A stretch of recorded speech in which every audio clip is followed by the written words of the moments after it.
Right now, there is a multi-state federal investigation into a global church. Two religious leaders now in custody. One just facing a judge in Hillsborough County. I'm Frank Wiley. And I'm Courtney Robinson. The two are accused of using abuse and fear to force followers into working without pay to fund the leaders' luxury lives. Early this morning, federal agents searched a mansion in the Avila neighborhood of Tampa. We watched as agents swarmed the massive landscape. The head of Kingdom of God Global Church, David Taylor, was arrested in Durham, North Carolina this morning. The executive director, Michelle Brannon, just went before a federal judge in Tampa and remains in federal custody tonight.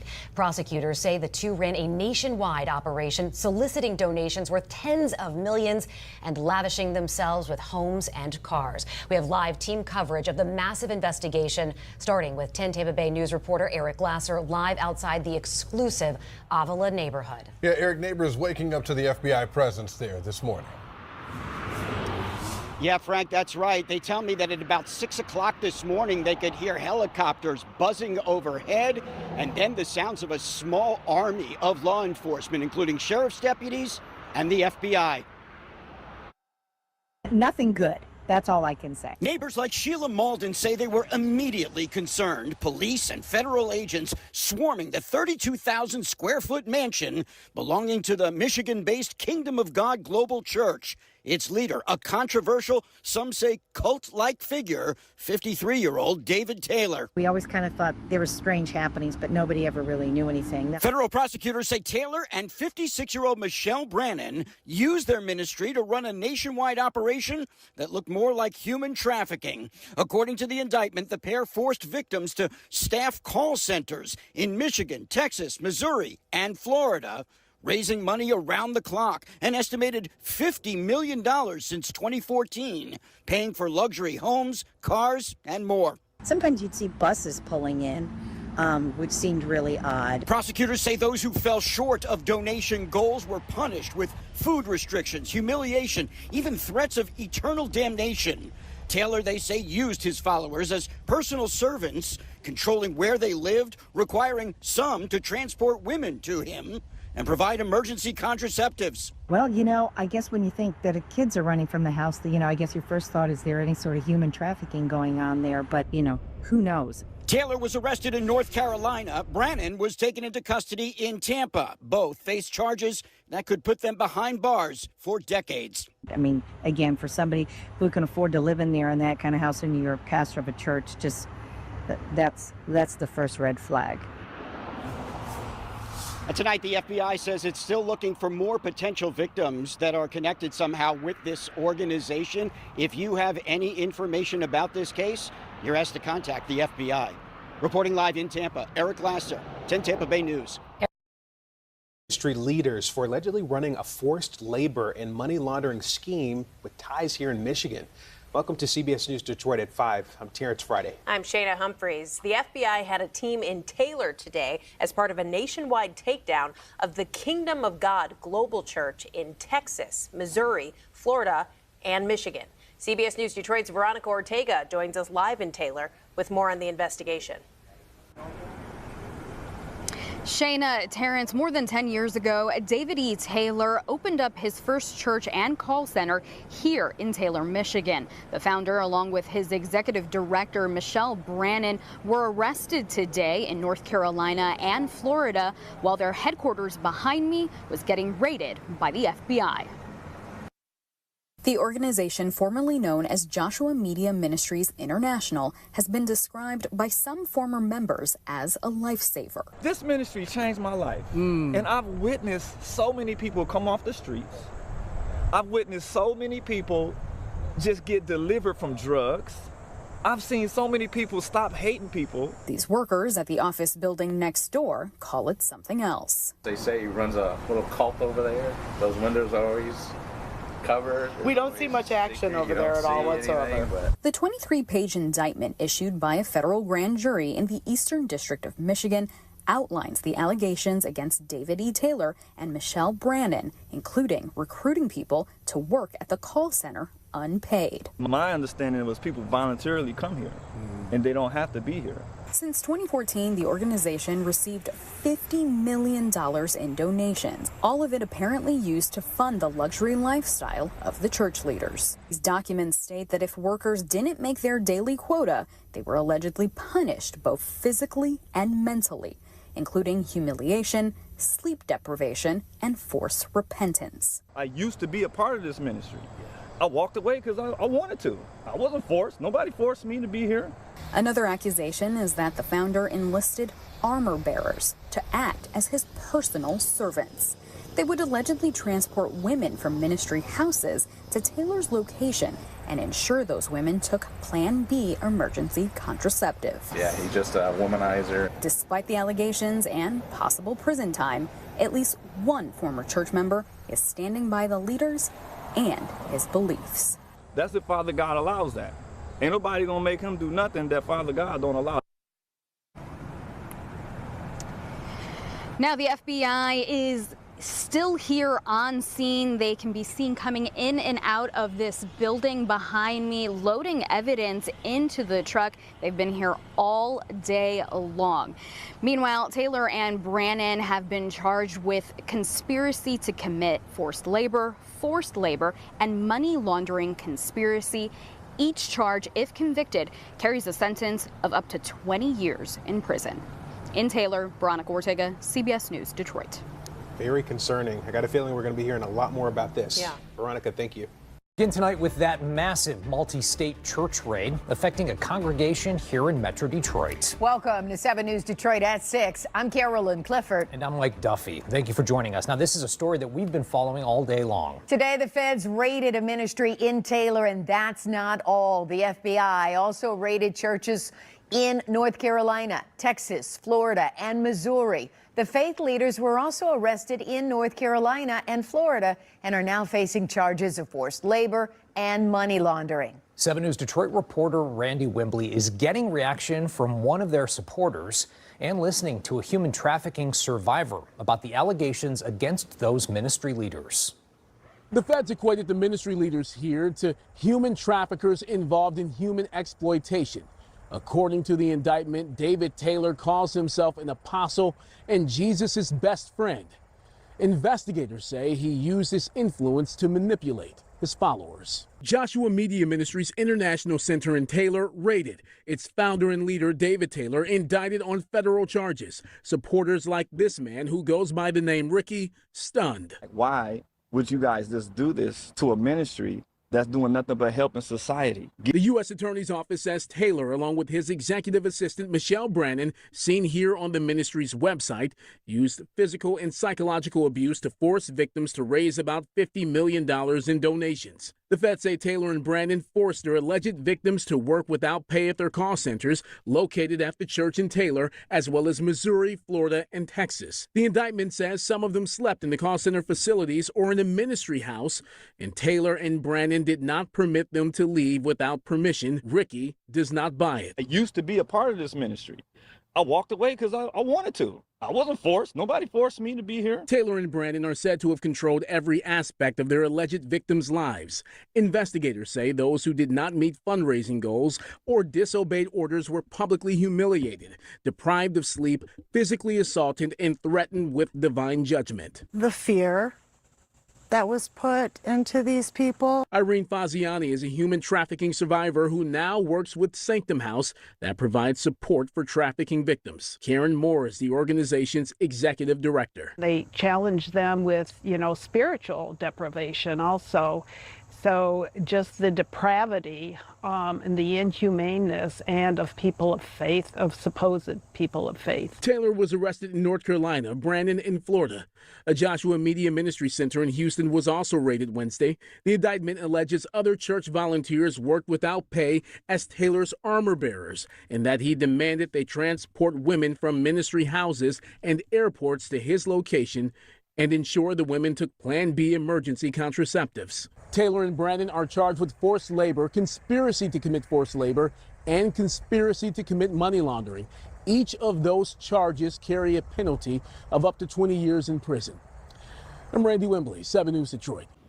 Our other top story tonight, a coordinated cross-country raid this morning by federal agents. Check out this shot from Sky 4 over the Kingdom of God Global Church facility in Taylor. And at the same time, agents raided facilities owned by the church in Tampa, Florida, North Carolina, and Houston, Texas. This all surrounds an indictment accusing 2 church leaders of money laundering and forced labor. Let's get out to Noelle Friel. She's live in Taylor tonight. Noelle, there's a lot to unpack with this story. Yeah, guys, there is. We've been watching federal investigators search this property in Taylor all afternoon, and as you can see, they are still on the scene. A federal indictment accuses church leader David Taylor of forcing church members, which he called his armor bearers, to work as his personal servants. The FBI conducted simultaneous raids at properties across multiple states owned by Kingdom of God Global Church, known formerly as Joshua Media Ministries International. Federal investigators searched for evidence at this property in Taylor, a campus in Houston, and a home in Tampa, arresting 53-year-old David Taylor and 56-year-old Michelle Brannon. According to an indictment, victims were forced to work at the ministry's call centers without pay. They weren't allowed to leave without permission and even slept at the call centers or ministry houses. If they failed to reach unobtainable donation goals, victims were met with punishments like sleep deprivation or food and shelter restrictions. All of it to raise millions that Taylor and Brannon allegedly used to buy luxury properties, cars, and sporting equipment. David John is the lead pastor at Impact Church Metro Detroit. He tells Local 4 he has a family member who joined the ministry and says he was shocked to hear the news of Taylor and Brannon's arrests. That's not the spirit of Christ, that you have to follow me. You have to be a part of my church, or else you're defying God. It really is. Those are the markings of a cult. He says his family member started to lose contact with family after joining. Looking back, it now raises alarm bells. It should have really created more concern and more of an alarm that there's this large amount of time where they're not all of a sudden not communicating. He's now praying for healing for his loved one and everyone involved. And I pray that for everybody that's victimized, that they get out of that. And that's my hope and prayer. And Taylor and Brannon are now facing charges of forced labor, conspiracy to commit forced labor, and conspiracy to commit money laundering. Each of those charges carries a sentence of up to 20 years in prison. Live in Taylor, Noelle Friel, Local 4. Noelle, thank you. Start doing this with your dog. This 2-minute dog food trick is helping dogs live fuller, happier. We're following a federal raid on a church in Taylor. The feds moved in on the Kingdom of God Global Church, formerly known as Joshua Media Ministries International, or JMMI. The feds say the organization is led by David E. Taylor, who they say solicits people to work at call centers across the U.S. His executive director is Michelle Brannon. They are accused of running a forced labor and money laundering conspiracy. They were both arrested today in North Carolina and Florida as the feds conducted a nationwide takedown of their church locations. The feds say the church has received $50 million in donations since 2014. Taylor is accused of using call center donations to support an extravagant lifestyle. The complaint says Taylor has personal servants working for him who are punished if they fail to obey his demands. The feds say Brannon helped him enforce his orders. They have been charged in a 10-count indictment covering 4 states that include Michigan, Florida, Texas, and Missouri.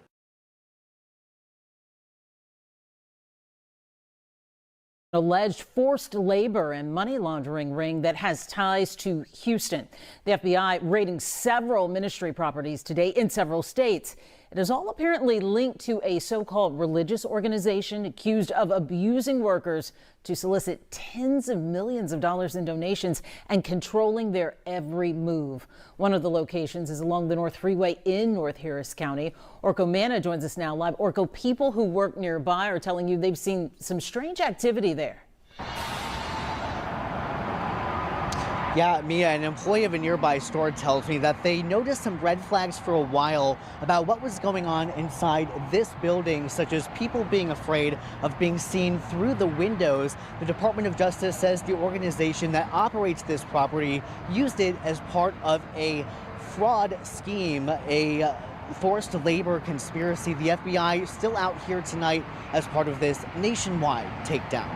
I think it's definitely some cold life activities. That's how Vincent Escobedo describes what he's seen next door at this former hotel along the North Freeway. The FBI raiding the property Wednesday, which federal prosecutors say is one of 9 locations tied to the Kingdom of God Global Church, a so-called religious ministry at the center of a nationwide investigation. The FBI, they're calling out to them on megaphones and stuff. I heard that. Authorities in North Carolina and Florida today arresting the self-professed leaders of the organization, 53-year-old David Taylor and 56-year-old Michelle Brannon. Federal prosecutors say they ran call centers in Michigan, Florida, Texas, and Missouri. This indictment alleging they forced their unpaid victims to reach out for unobtainable monetary donation amounts and would punish them if they failed to reach those goals. The punishments reportedly including food restrictions, humiliation, and physical and psychological assaults. The victims also allegedly forced to sleep in the call centers and other ministry houses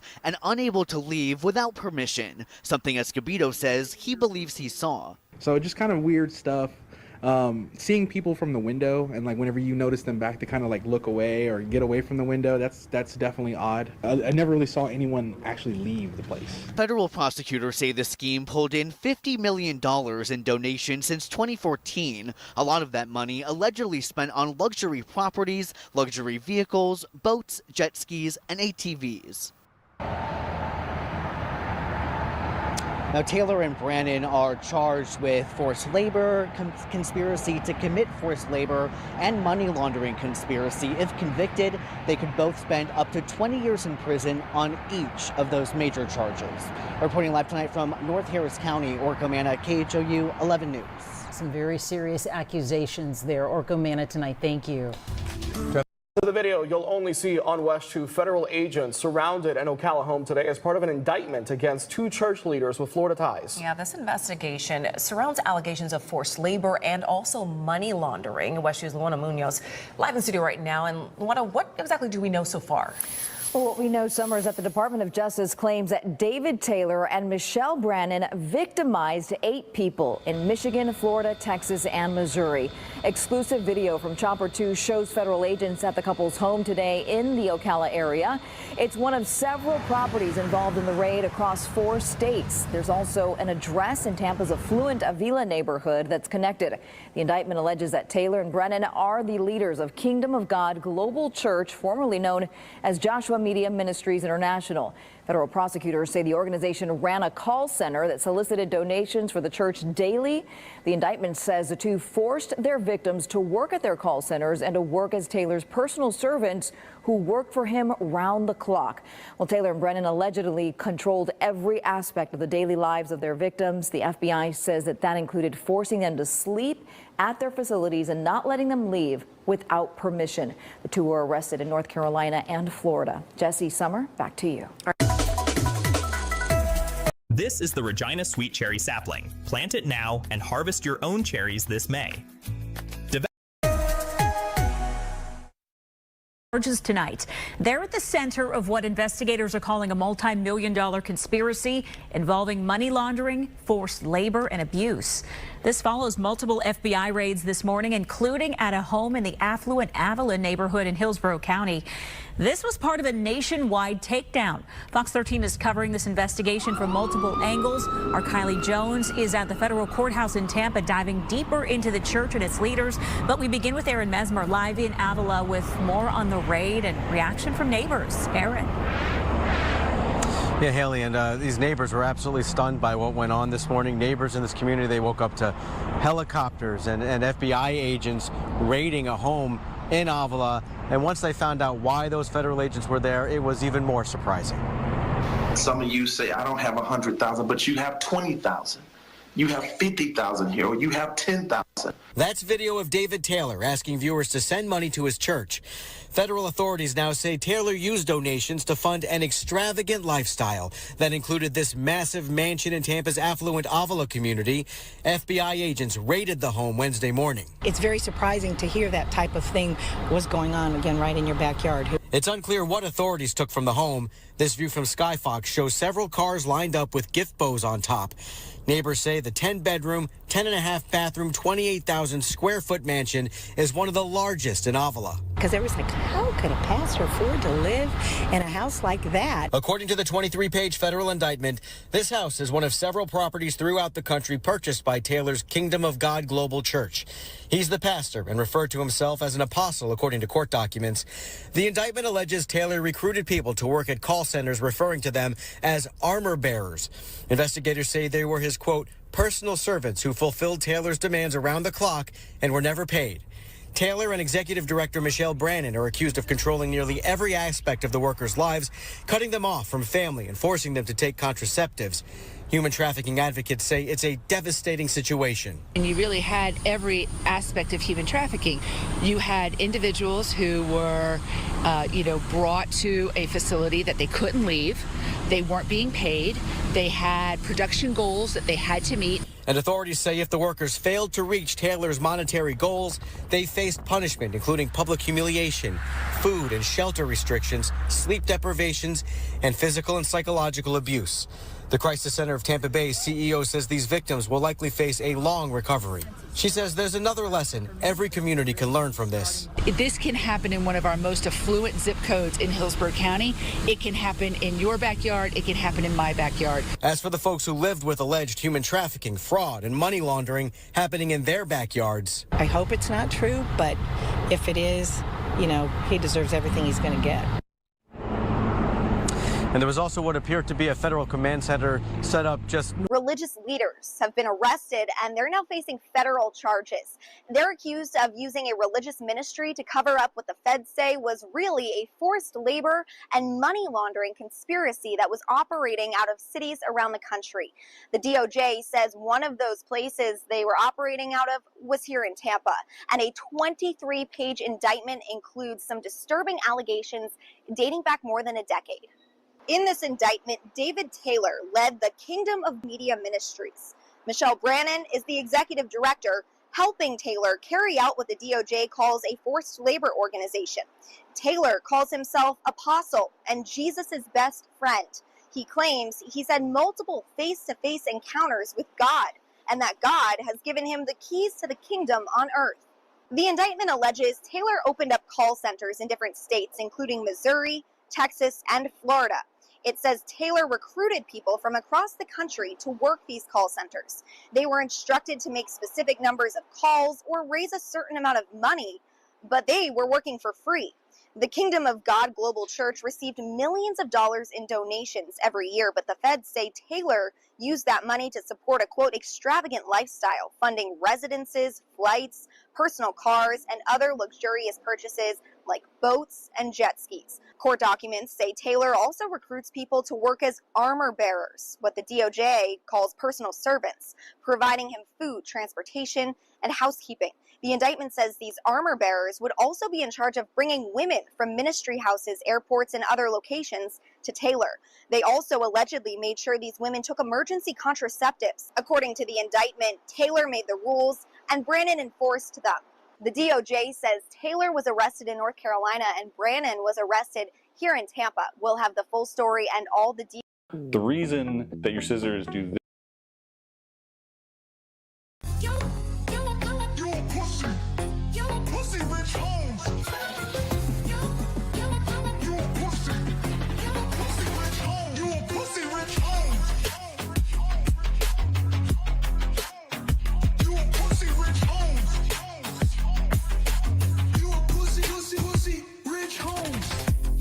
Rich homes, flashing all that chrome.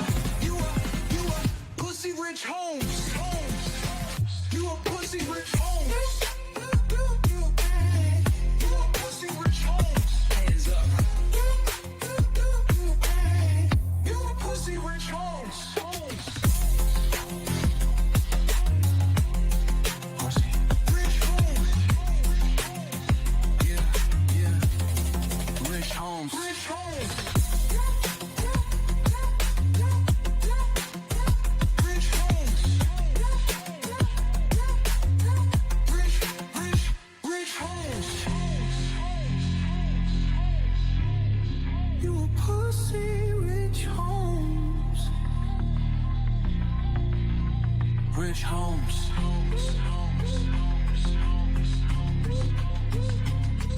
Yeah. Rich Holmes. Rich Holmes.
All right, everybody, welcome back to another episode of Full Frontal Investigation.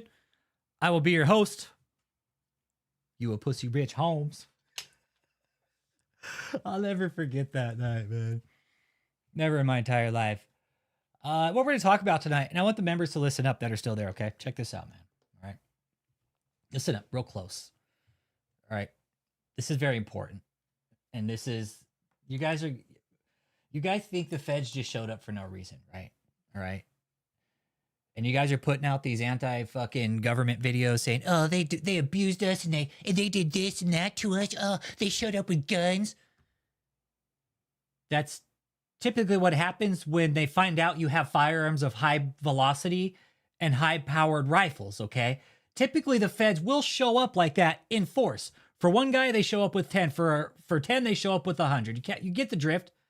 You guys are working multiple locations. All right? The feds just don't show up, y'all. They don't. You know how much money it costs to put together an operation like that? It would have to outweigh what David was doing for sure. Okay? Really look at it this way. The feds don't stage a multi-state operation on an organization if they don't have facts, proof, evidence to seal their case. All right? The feds come locked and loaded. Now, you cult members out there saying, oh, they pointed guns at us and, you know, they had lasers on our chest. Y'all had fucking assault rifles at the goddamn mansion in Tampa. So don't sit here and play, oh, they did this to us. You know what I just found out? Who the fuck was out there at 5:30 in the morning picking up trash and weeding that fucking place? Who was it? I just found that out.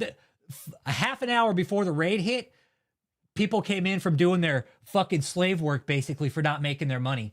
Had they been out another 30 minutes, the feds would have rolled up on those people outside, picking up trash and shit in the fucking yard.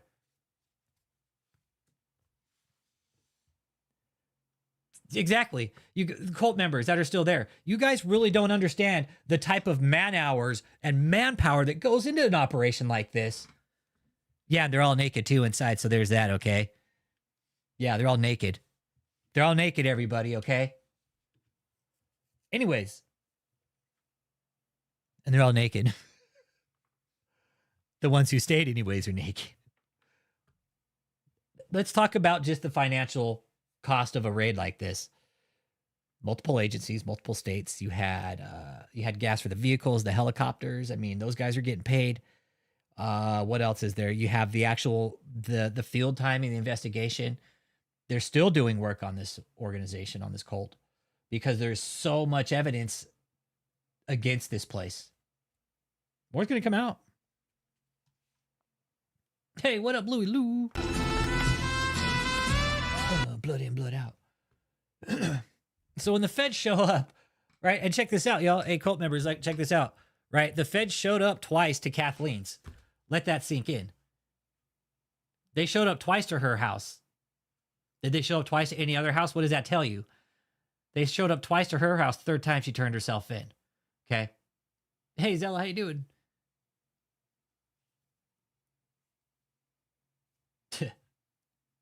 Yeah, the feds who had to arrest Naked Key Hair are still in counseling. Yeah, I could see that. Yeah. Again, your guys' your anti-government videos saying the feds are all liars. Prove it. Prove it.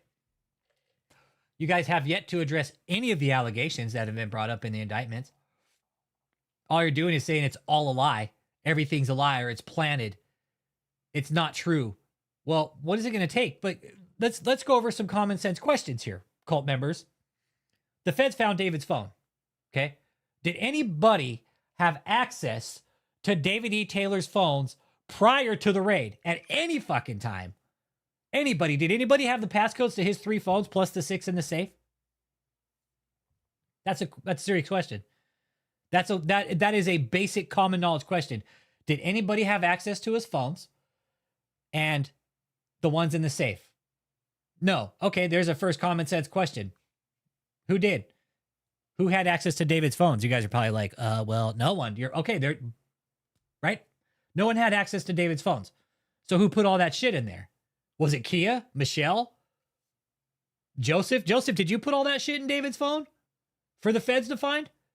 Once again, cult members, you don't understand the amount of evidence that is mounting against David and Michelle and whoever else they're going to find text messages to and from.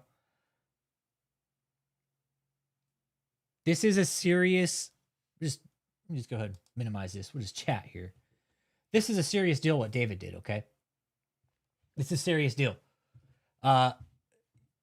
This was a well-oiled machine until all the big people who helped fucking bring in the donations started dropping out. And that's good that you guys are starting to question this, because this was a fucking racket. And for you guys not to see it, and the ones that, oh God, man.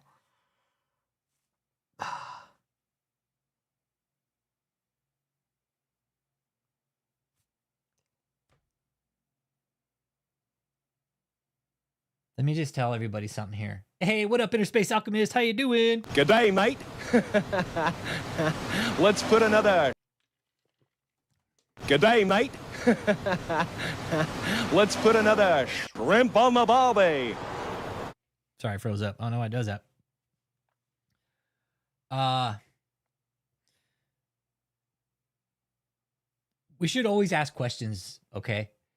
As human beings, like as specimens, I guess, as human beings, we should always ask questions if we're unsure of things, okay? Let me just put it like that. Don't ever not ask questions. If you feel something like fucking hit you in the gut, like getting butterflies, it doesn't look right, doesn't feel right, doesn't smell right, doesn't taste right, it's probably not right. Just always ask questions of leaders like this, especially in church, man. Men and women. Men and women. There's no reason we should be afraid to ask questions to our leaders. Ever. If they're skirting questions, hey, guess what? It's a problem. If they're trying to dodge questions or stay out of the public like David and Michelle did, here's the thing, cult members that are still there. No, David was hiding. He was hiding from the feds. He was hiding from people. And we know the feds weren't mean to you guys. I know that. I know that is a fact. The feds were not mean to you guys. They showed up with guns, y'all, because they knew you guys had guns. They knew you guys were strapped. Think they're going to fucking show up with pea shooters? Yeah, okay. Yeah. No, they're not. The FBI has learned from a lot of things through years of adaptation and gunfights and all types of shit. Right? You don't think the feds study gunfights? You guys don't think they study gunfights? Fuck. Yeah, get some fresh air, huh, Soups? The feds study gunfights. They've learned. They've adapted. All right? And you guys are all fucking shocked and blown away that they showed up when they raided you guys, and you guys are like, oh, they put lasers on my chest. Sorry, that's the way it's going to happen. Until they get the situation locked down, then they can assess what's going on.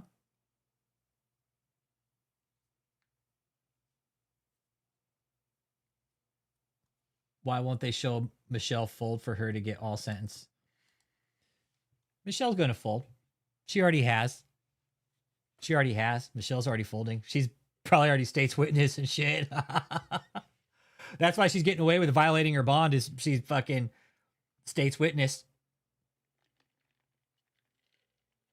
The government could be paying her right now. We don't know it. We don't know that.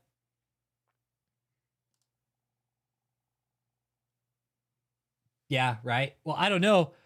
I don't know with a fucking diarrhea ass. I don't know if any dudes will want to sleep with him.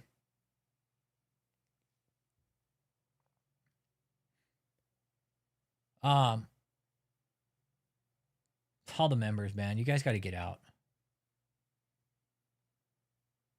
You guys got to get out. There's nothing. The person who... You guys think this is all like fortune and glory for David? No, he's not getting out. Hand again. It easily... Promise. We begin the hour with breaking news coming out of North Harris County, where FBI Houston confirms there's an open investigation. Good Wednesday morning. Thank you so much for joining us at 9. I'm Zach Lashway. And I'm Haley Hernandez. Multiple law enforcement agencies, including the FBI, are at Joshua Media Ministries International off the North Freeway. According to its website, this is a Kingdom of God global church. KPRC2 reporter Rochelle Turner is joining us live with the latest. Rochelle? Haley and Zach, good morning to you. We just got here about 10 minutes ago, and I started trying to make my way. Yeah, they're not going to pay her. She's like, we'll give you a lighter sentence. We'll give you a lighter sentence. No, I'm with you, Dan. Yeah, no, they ain't going to let her off. She's going to get a lighter sentence. David will take all the time. Kathleen still hasn't signed paperwork as far as we know. Over here to the church, and I can tell you that it's a little challenging because law enforcement have us so far away from where they're actually conducting their investigation. But as we zoom in, you can see just how many law enforcement vehicles are out here at this ministry. And while the FBI has confirmed that there is some type of investigation going on, right now they're not sharing many details with them. They are. The FBI is very nice. They are. They're good people. And the FBI's got a tough job, you guys, all right? The FBI has a tough fucking job. I will say that. They have a tough job. Probably one of the tougher jobs out there, man. Like, they have to investigate our own government and shit like that. It's a hard job to do when everybody's so fucking politically driven, right? Oh, you just FBI, fuck them. They're fucking corrupt. I'm sure there is some corruption in the FBI, but it's the feds. It's a government, right? But I know for a fact that there are good people in there. And they are fighting an uphill battle with politics. So I did try to put in a call to FBI Houston here in the past 20 minutes or so. I didn't get an answer, but we're going to be working to try to figure out exactly what this raid is tied to, this investigation, and how many people possibly have been detained. As you mentioned, this is a authorized search warrant at the Joshua Media Ministries International campus. This is off the busy North Freeway. The facility, which is a former hotel, recently turned into a ministry campus, housing missionaries and students. It says that it's led by David E. Taylor. So this morning, we're going to be working to learn more about Mr. Taylor and more about his ministry right here behind us. I have put in calls to FBI Houston. I'll be reaching out to the sheriff's office as well because we saw some of their vehicles out here as well. But still a very active investigation, a very big scene out here. We're going to be working to try to get our KPRC2 drone out here that can give you a better view of what law enforcement is looking at, maybe taking items out of the building. But we're going to be still out here working to get more details, and we'll have another live report coming up today at noon. For now, reporting live in North Houston, I'm Rochelle Turner, KPRC2 News. This summer, when the Federal agents have raided a motel overnight owned by an international ministry. So Sherman DeSell is live there. Sherman, do we know what they're looking for? Hey, Karen. Hey, welcome. Asking questions and disagreeing gets you in trouble. Rebuked by that quote. Been there, done that. Wimpy ex-husband so far up Taylor's ass. Who's your ex-husband, Karen? Do you mind asking? If you don't have to say it by any means. Just wondered. Oh, okay. Never mind. I know who you are. Okay. Yep. Yeah, and Taylor. Yeah, I got you. Yeah. David's so unhealthy, Karen. Yeah. Yeah, no, David's really unhealthy. Yep, welcome. It's good to see you. It's good to see you. Welcome. Yeah, no, we have a few sources, and David is very, very unhealthy in jail even. And we've been telling these people, Karen, just get out. Just leave. They don't owe him anything. They don't owe David anything. On the contrary, David... Christ, man. What this guy has done, Karen... I'm surprised it lasted this long. Yeah, Steve's unhealthy too. Yeah. Mm-hmm. Yeah. Steve's unhealthy too. We've been knowing that. Like, they don't take care of themselves there. They don't. I know of other members that are very unhealthy too. Had to leave because they're so unhealthy. Blood pressure issues, heart issues, had medical issues that weren't tending to. Oh, Michelle kept notes. No, Zella. Michelle kept notes on David. Mm-hmm. That's why she's gonna roll. You don't think Michelle kept notes on David? Shit. Backdoor Brandon has a back door, okay? Michelle has an out. Michelle has an out. I know she kept notes on David. Where she kept them, I don't know, but I know for sure she's got a notebook somewhere on David. That's for damn sure. I know David would say, I'm fasting, it's Ramadan. Yeah, Joseph. Yep. Joseph's marriage was ended by David. 9 marriages when you were there, and who knows how many more since. I know of one, so there's 10. You know of 9. I know of 1 right there. 10, 11, Cliff. So 9, 10, 11. Who else? There's so many lives ruined with this cult. It's ridiculous, Karen. Yeah. That's why we fought so long to get it taken down. Because we knew he was fucking up a lot of people's lives. Yeah. I'm with you, Louis. Kathleen's in there singing Canary, Canary. That's why she hasn't signed anything. She's like, I'll just tell you everything. What do you want to know? But see, what Kathleen was doing, though, Louis, was taking people out to the street. So there's the forced labor part to it. Because she was responsible for taking people out to the street if they weren't meeting their donation quotas. So Kathleen knew. And I'm sorry, these people can't say they didn't know it was all right to do that. That it wasn't all right. They can't say, oh, I didn't know that was all right. I didn't know we could do that. And these lawyers are trying to spin it that that's normal church abuse. No, that's not normal. That is not normal behavior for you guys to get kicked out to the street for not making money. I mean, if that's like me not coding my charts and my job taking my fucking house away from you, be like, you know what, Rich Holmes, you didn't hit your numbers today, so we're going to go ahead and put you out of the street, out of your own fucking house. Give us the keys. Well, this is the facts though, right? Vic, this is true.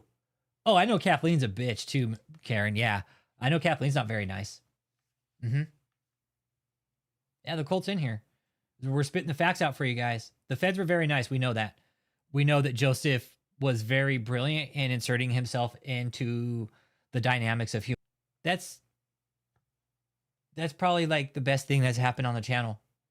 The fact that Joseph walked up while they're breaking down a cult that is being investigated for human trafficking, and he shows up and does one of the very things that involves human trafficking. Way to go, Joseph. Good call, buddy. Way to go, dude.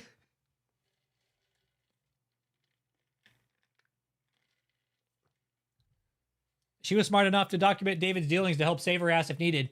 I guarantee Michelle documented David's bullshit. Mm-hmm. I bet she's got some nice ledgers.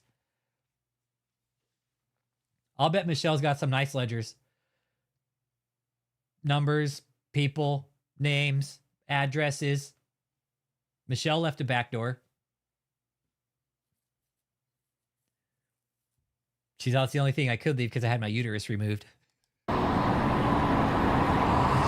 So nothing to worry about now. I can't get pregnant. So you know what? Cold cum dumpster here, everybody. All right. Hey, anybody wants a turn? Hey, Michelle Brandon's open for business. I bet when Michelle, that letter sent, Zella. Yeah, that letter's sent. That letter's been sent. Yep, sure did. Damn right I sent it. It's been written and sent. Yep. Sure did. Sure did. And I don't expect one back. I don't expect one back from him. And I told him that. I was like, I don't expect one back because you're fucking illiterate, first of all. And two, you don't have anybody to write the letter for you. You're too fucking lazy to do it. So I'd send it for my own peace of mind. I really hope he gets it and he fucking reads it. I really do. I think he will. I think David, the fucking prick in him, the narcissistic asshole that he is, he won't not read it. He's gonna read it. He's like, oh look, Rich Holmes wrote me a personal letter. Oh man. Oh shit. Oh, I let him have it. Nah, I let him have it. Nope, I let everything off my chest. Like I had to write it over several weeks because like I could only write for so long because my fucking injury, my hand, my arm gets all locked up and my nerves start fucking getting all weird on me. Anyways, yeah, I wrote it over several weeks. Probably took me about 3 weeks to write. And yeah, he's getting Rich Holmes writing me dark secrets. Yeah. Yeah. And it's everything. I'm still like on the art of war with him. Like I'm still getting to him. I'm still going to get to him. That letter is going to piss him off so bad. It's going to piss him off so bad. He has nothing better to do except read that fucking letter. And it's 20 pages. It's probably the fucking longest letter anybody's ever written him. Except before like Facebook and shit, right? And emails. But David's going to keep that one. I guarantee it. He doesn't deserve Scott. Yeah. Yep. Yeah. And you know what, Karen? He is. Scott's a dirty bastard. He is. And you want to know something that's real? Hey, you want some comforting news, Karen? Scott's broke. Like you want to know one of the pastors that he went and scammed and I spoke to? Check this out, Karen. I asked him, I was like, where's Scott now? He's like, looking for his next paycheck. I was like, he's broke. He's like, dude, that guy has no money. He is so broke. That's how he makes his money, is going from church to church to church to scam. That's it. That's all he knows how to do. Yeah. Yeah. Yep. Yep. And that was like the most enlightening news. I was like, oh. It was great, man. That's what it was like. I was like, oh. Yeah. But Scott's a broke bastard. Yep. He's broke. Scott's broke. So let that sink in, everybody. And like Karen said, he's a sick perv, man. We know he is. We know we learned about how David was calling these women new legs. You know, like just being a complete fucking degenerate chauvinist pig.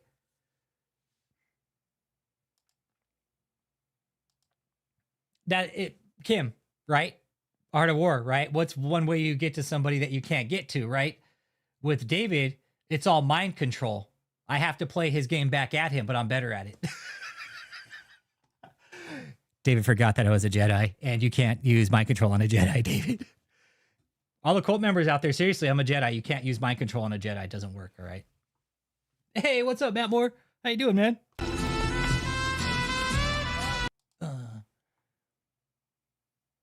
Nah, I didn't send it certified. No, fuck that. I'm not sending fucking UPS, man. No, fuck. I'm paying for certified mail for that piece of shit.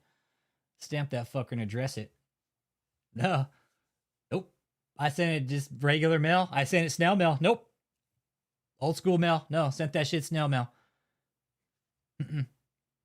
Like Kim said, it's much more personal that I wrote it to him, right? Like I didn't type it. No, fuck that. I'm going to write him a letter. I'm going to write him a letter, let him know how it went. Certain things that are just, trust me, I wrote some shit in there that I'm not going to tell here that is just going to dig him. Oh, it's going to piss him off. It's going to hurt. It's going to piss him off so bad. Told him all kinds of shit. Told him everything I knew. But I left out certain stuff about certain people, right? Obvious, but I told him about a lot, how we figured him out, about his credit report, his social security number. Yeah. Told him how once we found his credit report in the ambulance, you know, I knew he was sick. It's really gonna fuck with him. It is. Oh yeah. No, I sent him a letter. Yeah, no, Matt, I did. No, I sent him a letter. I wrote him a 20-page letter. Fuck him. He ain't got nothing better to do. He's got nothing better to do than sit in jail and read, if he knows how to read. But what we're talking about today, Matt, is how, like, the truth about the raid. Used to always tell them there was God. Yeah. Yeah, David is the fourth most powerful being in the fucking universe. Yeah. Well, Zella, I had a pad of paper, and I saw the thickness like, that looks... I'll write that many pages to him. Whatever it is. I'll get it all out. I just started writing until it was done. It took several weeks. And it turned out to be exactly 20 pages what was on that pad. So I was like, fuck, 20 pages. That's perfect. That's more than what I wanted to spend on it, but it was a way for me to address him personally, right? Let him know how it is. Let him know why he's there. And I did. I let him know why he's there. I let him know why he was there. Him. It's his own fault. It's his own fault. It's David's own fault that he's there. And all the people that in the cult that are saying, oh, the government's lying. No, they caught him red fucking handed. They got him in so much shit. You think the feds just make these charges up? You think they just bring on little Lindsay Roberson, the human trafficking specialist, because she's just fucking bored with her day? No.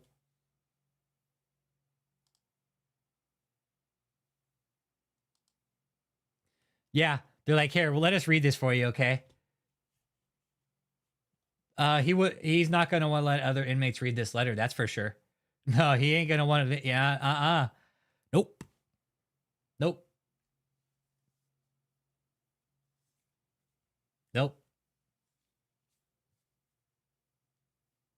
He ain't going to want any inmates get a hold of this letter.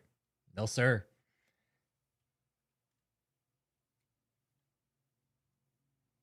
You guys should write him a fucking letter. Dude, this is what's so comforting about this. You guys want to get shit off your chest with him? Write him a fucking letter. He's at FCI Milan. We know where he's at. Fucking write him a letter. Write him a letter. Do it. Do it. Write him a letter. Write him a nice, heartfelt letter. Rich Holmes is not a pussy. Oh my God. You guys want to really dig at him? I like that. Rich Holmes is not a pussy. I would fucking piss him off so bad. Oh, God.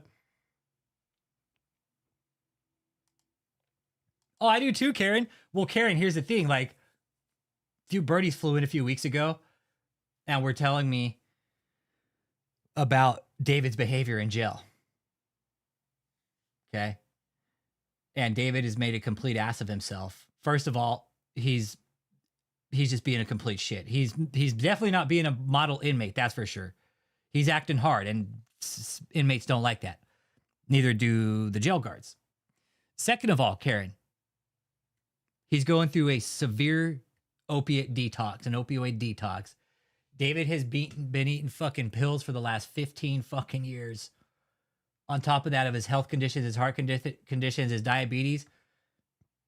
Karen, you want to know what's comforting? So he's on detox right now, right? David's whole fucking, what would that do? The fast food fucking sex palace, right? This fast food sex palace. Now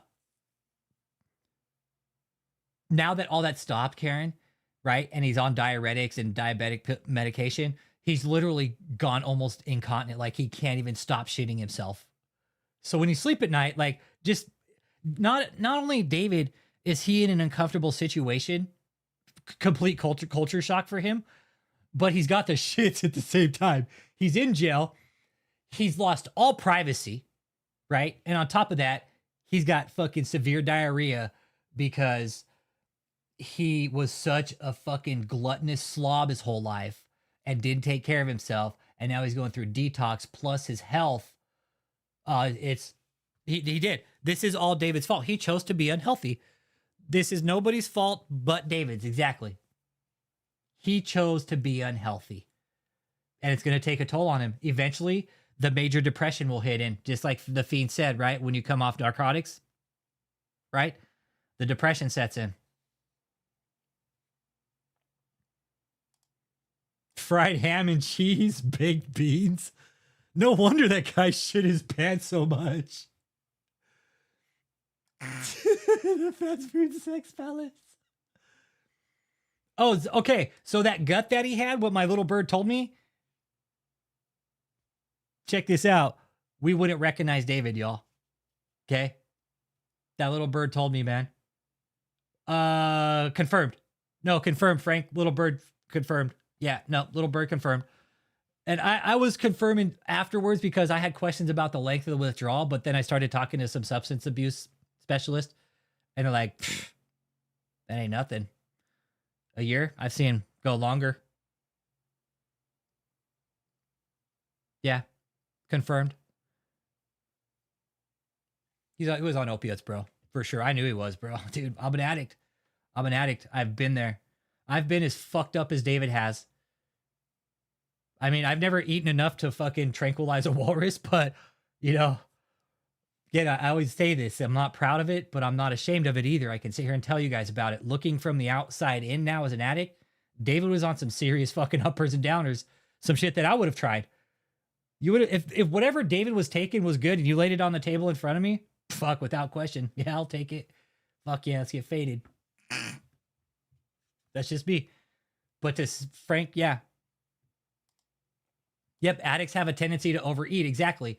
Now, when you're an opiate abuser, right?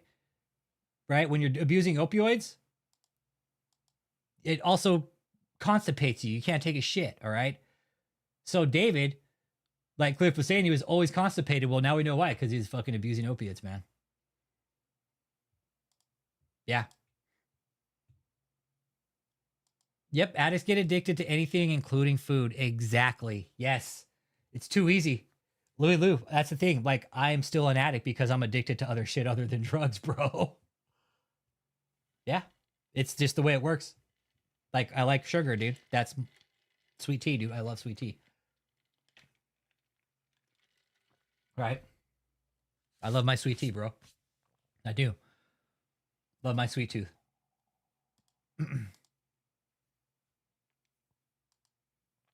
He always has what's called mud butt. Now he's got a case of the itchy burny ass, the hibba.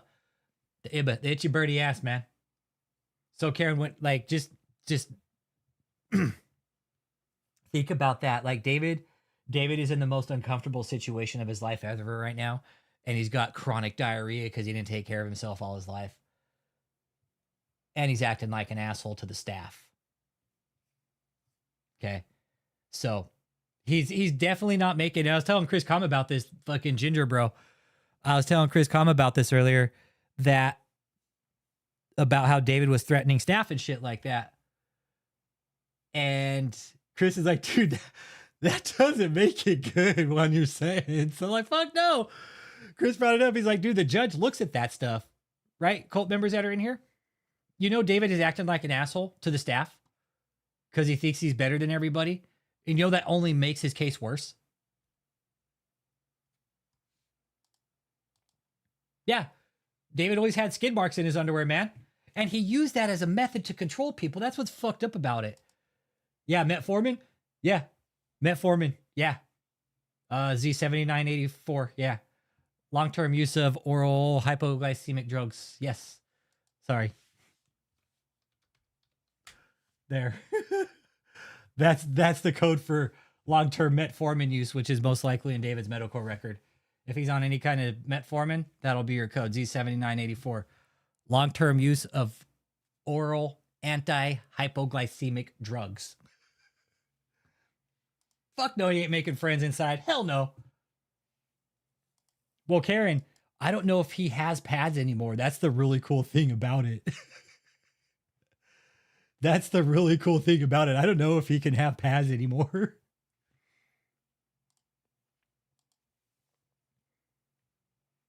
The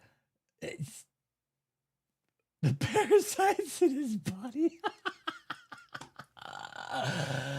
They're controlling and thinking. LaBelle. That's a good one. Parasites. Sorry, we always get off track. Hey, curly girl, what up, what up? Well, if it's in me, it's in you. Me, it's in you. There are times when I look at people and I see nothing worth liking. Yeah, David's a swamp ass saint. That's what they're calling him in jail. How's the bees doing? Fuckers. Nah, dude. They took off on me today. Oh, Dallas. The bees took off on me today, bro. They split themselves. They took off. I still got bees out in the box. No, I still got bees out in that box. Don't. Yeah, I went out and checked on the yard. I look about 10 feet up and there's a big ball just hanging on the tree. My fucking bees. I'm like, okay.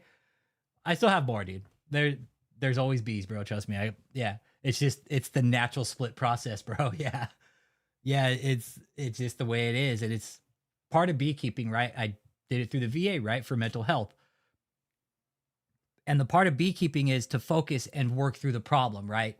That's what they teach us. Like, because when we deal with PTSD, like it can trigger us real quick, right? And we'll fucking lose it. That's just so beekeeping apparently is supposed to help you, and it does. It really does, right? Like, how do you solve that problem, right? Well, bees in their natural fucking environment are going to do that naturally, right? They're going to split. 3 things bees do. They gather pollen, that queen's going to lay eggs, and they're going to take up space really fucking fast, okay? Especially these ones. They're fully Africanized. They are hard workers, and that queen is a firecracker, all right?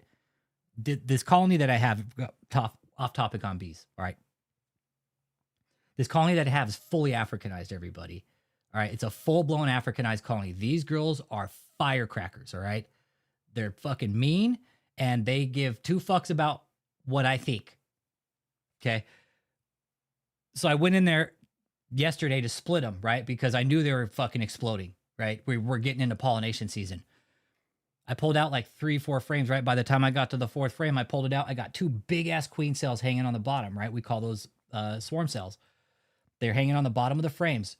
They are capped. These girls were ready, all right? Now, the thing about bees, when they swarm, it is a collective decision.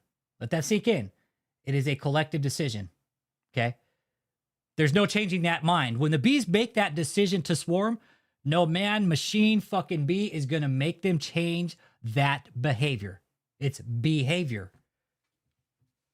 I still got bees, Kennedy. I got bees, don't worry. It was the natural split process. That's all. These girls were ready to split, man. I had 2 cells in there that still hadn't hatched. I think there was another queen in there somewhere. They do. You're right. Exactly. Right? The fiend, as we should in America, as a cohesive unit, as a collective, right? Not as a divisive collective. That's how bees work, as a unit. They make the decision together. It's never one bee's like, hey, I'm going to go do my own thing. No, fuck that. It is a communication that they have inside that colony that is beyond anything that we can understand. When that decision is made to swarm, it is made, and there's nothing I can do about it to stop that swarm. Typically, no. Typically, no, Dallas, they won't. Typically, no, they won't. No. Not that I know of. Not that I know of. They need a queen to survive. They could have taken the old queen. There could be other cells in there still. That's the thing. It's a very unique situation. Because these bees are so strong and they're so high strung, I only try to work them about once or twice a month. Because they're Africanized. They're fucking mean. And that's the mind fuck in it, right? The psych in it. People talk about mind control. Go out and work a colony of 50,000 pissed off Africanized bees. You want to talk about a mind fuck? It's a mind fuck being inside that bee suit and you got about fucking 30,000, 40,000 bees that will gladly kill you and not give 2 fucks. Yeah. That exactly right. The bees will sacrifice themselves for the greater good. They don't care. It is for the survival of the species. God, it's such a wonderful time talking about bees, right? Survival of the species. I always point that back to us. We should always be worried about the survival of the species, right? That's what bees are always worried about, the survival of that species. That's it. That's all they give a fuck about. The survival of that bloodline. They will be Africanized the whole fucking way. No, because of where I live in Texas, we're in an Africanized zone, right? When I go take bees out of trees and walls and shit, they're typically Africanized because that's what Africanized bees do. It's just we're in such a warm zone and Africanized bees like it hot, man. They do. Nope, I will kill them. No, they're some of the hardest workers, man. No, Africanized are some of the hardest working bees out there. Hardy little bitches, man. They're fucking tough. No, these girls are raw, dude. These girls are real raw. They're firecrackers, man. And they never let me, they never fail to let me know their strength, man. Never. Yep. We are the only species on Earth that seeks to destroy itself. Exactly right. Yep. Yep. But no, I'll figure it out, man. I'll figure it out. I'll figure it out. But yeah, no, I'll get him back. I'll get him back. There's always bees to be had, man. People are always calling, hey, come take bees out of my wall. Sure. Why not? Free bees, man. That's what I like. Free bees. There's always bees. Just got to know where to find them. Anyways, back to the raid. All right.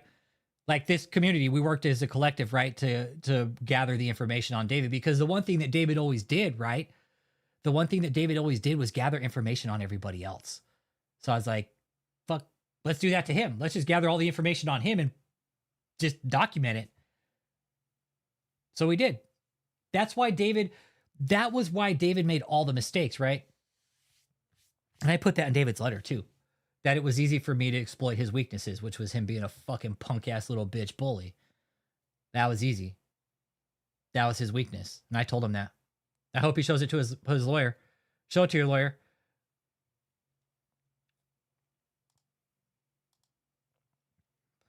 Yeah, Kennedy, and I tend to work them like when like there's nobody around. Yeah, if I try not to work them when I see my neighbors out in the yard and shit. Yep, they're very dangerous. They can be dangerous, dude. That's real quick. Okay, Africanized bees and honeybees are the same thing. Apis mellifera. That's the species, the common species name, right? Apis mellifera. What makes Africanized bees Africanized is the genes. Okay, that's it. That's it. There's no difference. They just call them, there's Africanized and there's your typical honeybee Africanized. Depends on what zone you're in, okay? That's what matters. What zone you're in. So, Texas, Africanized. You can just, unless you're getting a stock from somewhere and you go out and catch bees in Texas, 99 out of 100 times they're going to be Africanized, especially if you get them out of a tree. Those are for sure going to be fucking Africanized. Promise you that, and they're probably going to be mean as fuck. That's just the way it works, man. Each time that queen breeds, that's the thing. The queen right now could be out taking her mating flight and getting laid by fucking 60 drones. I don't know that. That's how the queen works. She breeds multiple times. We don't know how many. It could be 10, 20, 40, 50. We don't know. But she'll go by with her fucking virgin scent, fly around all these fucking trees, whatever. The drones smell it, bam. They're after her ass. They got big eyes. The drones got big ass eyes on the side of their head so they could see her in flight. Because they breed in flight. And that's how they breed with her. Then the penis falls off, the drone dies, and then she pushes it out and she keeps going. So I name all my queens Roxanne because she's a fucking loose little bitch. Sorry. Anyways, back to David. Like, this was a collective effort. It was. We had to think as a unit on this, right? We had to make this collective effort to bring David down. Nobody could do this alone, and we said that from the get-go. This has to be done as, yeah, nitrogen levels are different. Yeah, the fiend. Yeah, oxygen and nitrogen levels are different about 40 feet off the ground. Yeah. There's all kinds of cool shit about bees, dude. It never ceases to amaze me what they're capable of. But anyways, yeah, collective unit, right? That's what it took to stop this. There's no way I could have done this alone without the help of Uncle Jake, Kennedy Mueller, fucking Louie Lou, all you guys being here. There are sources in this, people who have emailed throughout the years, family members, the survivors, man. Like, I can't thank you guys enough for the trust with your testimonies, because Like for you guys to come out and trust us the way you did and trust us that your stories were going to be heard the way you wanted them to. Fuck, man. Like I thank you guys. Like that. Thank you. It means a lot to us, to the community, to me for sure. And fucking Vanessa too out there for all the work she's doing. I mean, you guys, this couldn't be done without everybody as a collective unit like a fucking beehive colony. It just couldn't. It couldn't. It's going to take the village to unfuck this. That's the problem. It's going to take the colony to unfuck this clusterfuck of church crimes that's now fucking just rampant in America. It's like church crime. Yeah, another one fucking tomorrow. I'll see another one tomorrow.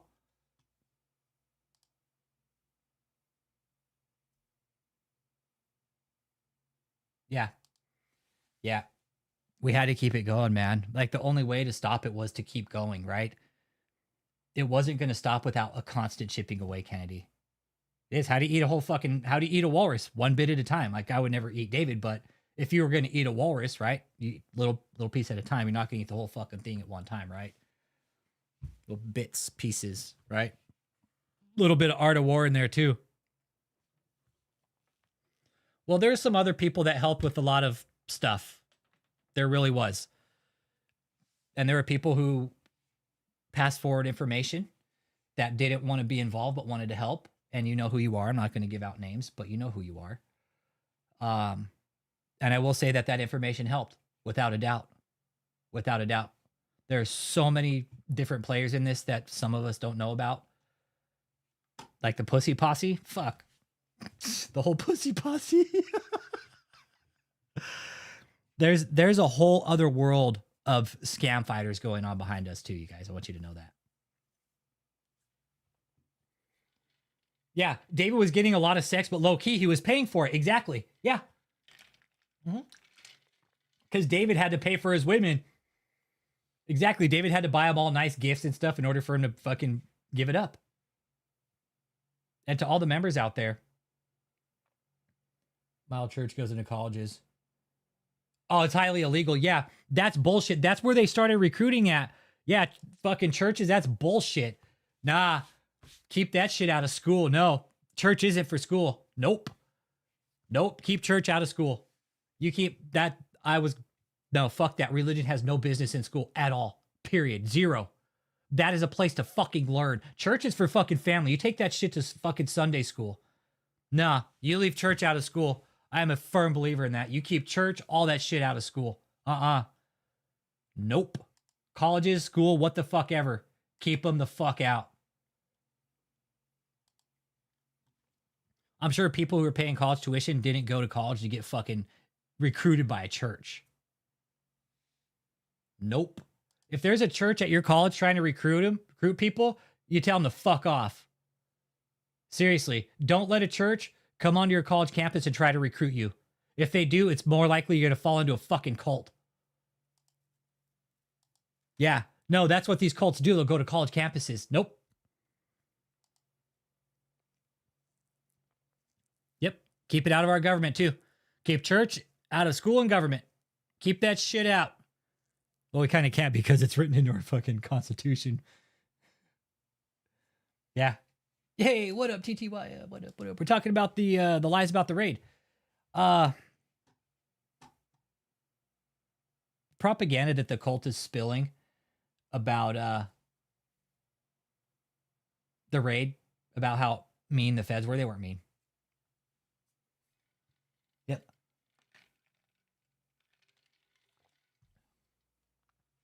Yep. There was no violence or anything. Cult members, you guys are just saying that. Y'all are just saying that. Okay. The reason the feds showed up is because they knew that you guys had guns. All right. That's it. That's it. I was asked if they thought you guys would use them. I was like, they fucking got guns. You can put it to the test or what, man? They got them. They got guns. Would they use them? They got triggers and bullets. It's like asking if a dog bites. Well, it got teeth, don't it? It's like people ask me, hey, you work bees? You ever get stung? Fuck yeah, I get stung. I got stung yesterday. Through my suit. So yeah, the reason they showed up, everybody, the way they did, Y'all knew they had guns. Maybe you didn't. Maybe you didn't. But we know for a fact that there were 4 assault rifles on that property in Tampa. So, yeah, typically when the feds know there are high velocity rifles like that, they're going to show up in force. Because here's the thing, cult members, I don't think you really realize what type of damage those guns do to the body. I don't think you really realize what they do. Like, they leave a little hole inside, but they do so much fucking damage. They bounce off and they leave nice big holes and shit like that. They rip you apart. They rip you apart. It is maximum damage. That nice little round moving at fucking high velocity, it rips you apart. Bone, organs, matter, your tissue. Then that round, what it does is it crumbles, right? And then it fucking just, they're horrible. They're horrible. Does so much damage, and the feds don't take chances anymore like that. So, we're talking about ballistics, why the feds showed up, and why the cult was lying about how the feds treated him, and how Joseph inserted himself into human trafficking just by showing up and giving orders of not to take government assistance. So the fact that the cult is out there lying on social media, saying what the feds have done is rude and mean, and hey, what up, Lionel? And that they were out of order. No.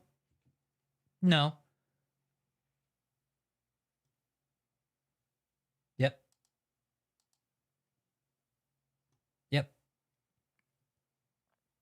Well, not even that, but TTYL.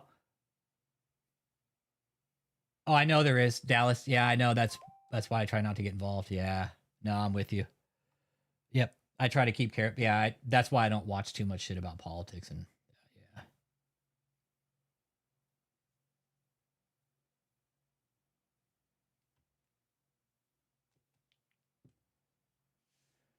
yeah. Yep. No guards with weapons, and the cult wonders why the feds show up. Yeah. They knew you guys had assault rifles. Yeah, Cat Mom. Yeah. Talk about Michelle. Yeah. Yeah. Talk about Michelle rolling. Yeah. So the cult, again, you guys all fucking pissed about the Fed showing up with guns. They had a reason to. Okay? So don't go fucking pissing and moaning about, oh, they put lasers on us. It's your fault. It's your guys' fault. You know why? David put you guys in that position and you guys weren't asking him questions. Michelle's going to flip. Hell yeah, she's going to flip. She has every reason to. But she'll do it last minute. I don't know, Daniela. A little bit, Cat Mom. We started at 6, a little after 6. But I just got your text messages too. I know it's weird people don't get notifications. It's fucking bullshit. Yeah, when you're looking down the barrel of 50, 60 years, you know, with Michelle, she's looking at 160 if they get ran all back to back.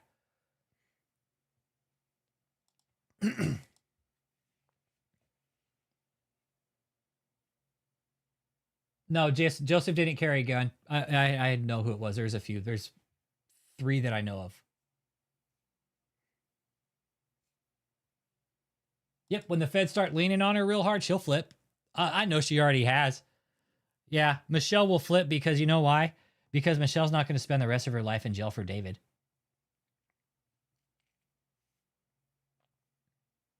Come on. Yeah, I don't know why people don't get my notifications, man. That's fucking bullshit. Nope, you're right. She doesn't love David that much. I guarantee she doesn't love David that much to spend 160 years in jail for him. I was talking to Bruce about it. He's all, I'd flip on you. I was like, I'd flip on you too if I was looking at that much time. Why lie about it? Yeah. Why lie about it? Why lie about it, right? Fuck. Like, if seriously, like, if we're caught in some shit and like you could get out with 20 and I was looking at fucking 100 plus and you're looking at 100 plus and you could get 20 for talking, you're going to talk. You're going to talk. Well, Dallas, you know,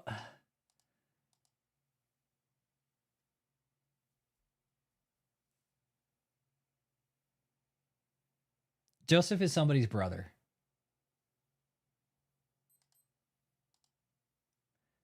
Dallas, that's where fuck, man.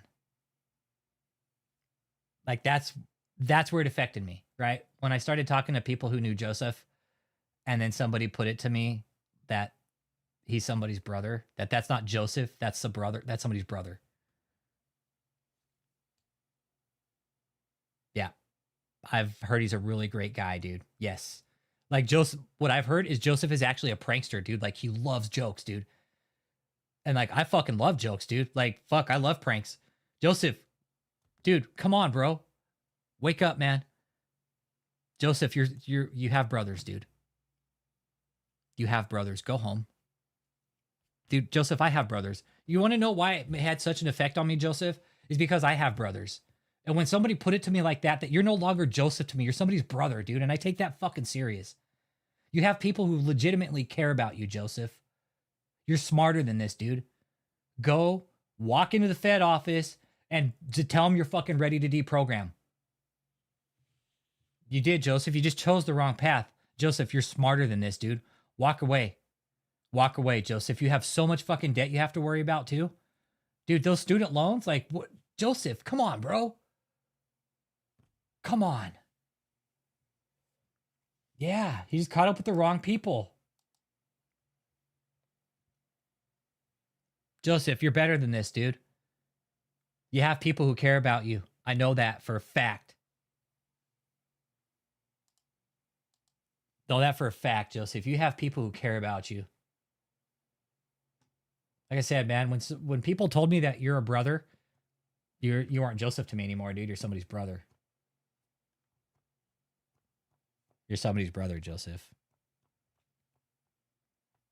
You're not Joseph. David doesn't own you, bro.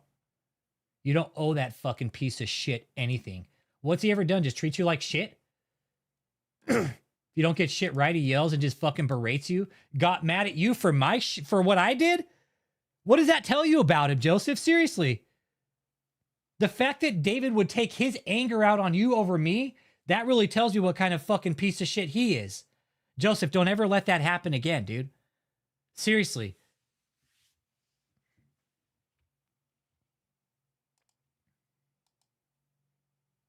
Were the people following Hitler's orders just as guilty? Yeah, absolutely. Loyalty. That's a whole Dallas. We can talk about that, man. Fuck.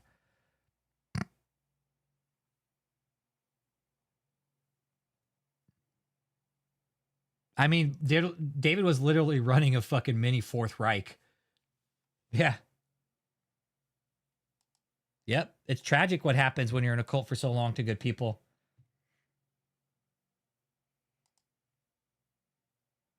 Right, Cat Mom? Joseph is comfy in David's shadow, I think.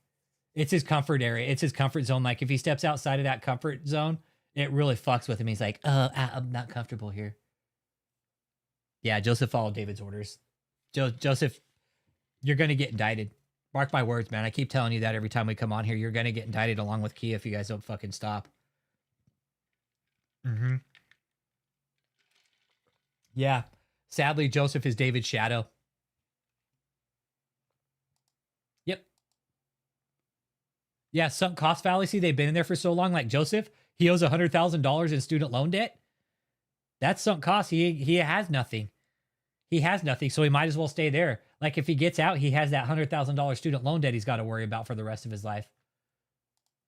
See, that's where I'm at with it, too. Is like, he's just as guilty right now.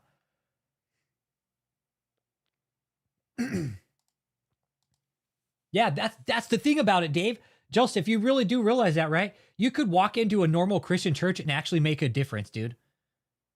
You could. You could if you just stop following David's dumb shit. Put down David's bullshit and walk into a normal Christian church, Joseph. Telling you could do a lot of good. Joseph, you would. You'd be a hero if you went home. Yep. You'd be a hero, dude. Go home.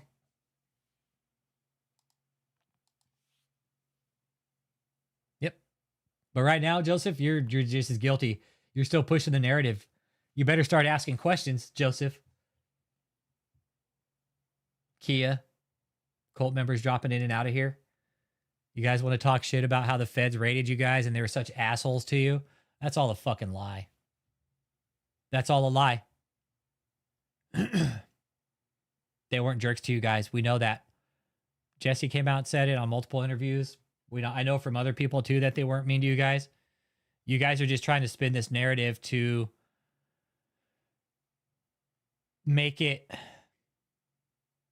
seem like you guys were fucking just abused and used by the FBI, and that's not the case. That's just not the case. Yeah, I think you're right. And you know, let me do this. People that I've talked to that are close to Joseph think jail would be good for him. And I'm inclined to believe him too. Jail would be actually good for Joseph. Jail would be really, really good for Joseph. It'd give him some time to think.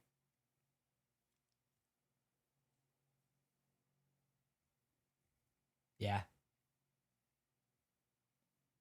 There's no going back for him. Yeah, see, Dallas, I'm with Kennedy and you guys both. I'm on both ends. Like, if he came out of it, he could do good, but he better wake the fuck up.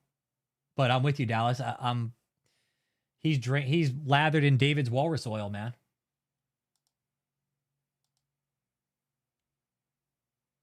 Yeah, that's right, Karen. David has no power or control over you guys.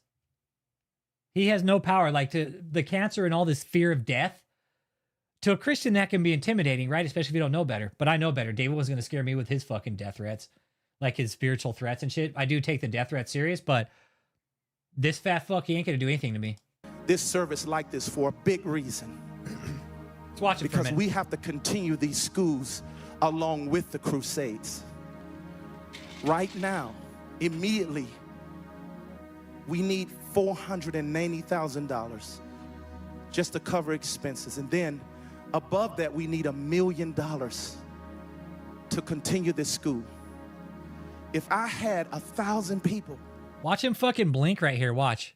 To cover expenses. And then above that, we need $1 million to continue this school. If I had 1,000 people, 1,000, we need way more than that. I'm talking about immediately. In this crusade, I need 1,000 people to give $1,000. I need some people who have money, like listen to this guy. Cult members, really listen to this. This is what you guys are supporting.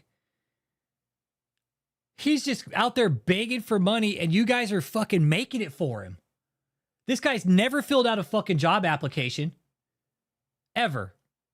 Never filled out a job application, never had a job, never had to do anything for himself. And you guys are literally his fucking slaves, man. Ashley's mom, like Susan, and I wish she would. Who's all going to lose her fucking money in 2 days because Tampa's being foreclosed on. Was there to give her testimony, but we have our own video. We'll show that. But I need obedient people that have, say, like, I got 50,000 in my account. I can give 25 to this. Not just 1,000. As a prophet, I'm not prophesying to you. Don't give the widow's mite. Don't give the less you have. Give your best.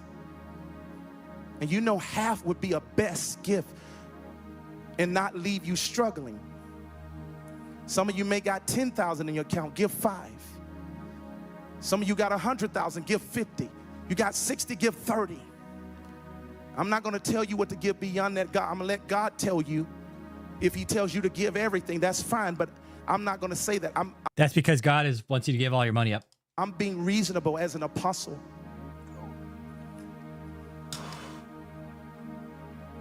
And when you make the decision to do this, I'm going to use the keys of the kingdom over your finances. And wealth is going to flow. Right now, last night, I left off I didn't take the offering. Because I don't take an offering unless God tell me. Tonight, he says you need to tell them to give. God is showing me right now, there's one woman, even sitting in Taylor, you have like $75,000 in your account. And you can give half. There are others who can sow big because There's some people that may not obey, and God may be wanting you to cover for the disobedient people. Hey, Cat Mom, check your text messages. You give 10,000, you'll cover 10 people who won't obey. And so right now, we have shown you this vision that's happening in Houston, about to happen around the world. How many like? No, Kennedy, he's talking about Susan Altman. Susan and all the daughters that he fucked. No, the one that gave up all the money. Nope. Nope. That's not the Susan he's talking about. Like to come to the university, even if you want to come and say, I can't come full time yet, but I want to come for 3 months free. I want to come for 3 weeks, or I want to come for a week, or I want to come. How many would love to come and study with us and be trained? That's why we need the money. A university, a school like this is not cheap. You're paying for food, overhead. We have to finish the hotel. We almost finished paying that off. Got to pay for some dry lobster. I paid millions for that hotel, and I only got 1.7 million to pay off. Isn't that glorious? Give God a shout of praise. And I'm not even asking tonight for 1.7 million to pay it off. We need that too. So if a millionaire is listening out there that got great wealth, a billionaire, you need to be writing out a check for $50 million. Because we have more than this to do. I'm not limiting this offering to 30,000 gifts and 50,000, 100,000. I'm talking to people who have billions, millions, tens of millions of dollars that you want to invest in schooling. You give to all these secular schools. When are you going to give to God's school? You a Christian. You should put the money in the kingdom. And you see what we're doing. We're doing kingdom. And while I'm talking, I want them to pull up the 18-wheeler trucks and show that. We were just helping Hurricane Beryl and other hurricane situations, natural disasters. And let me tell you something.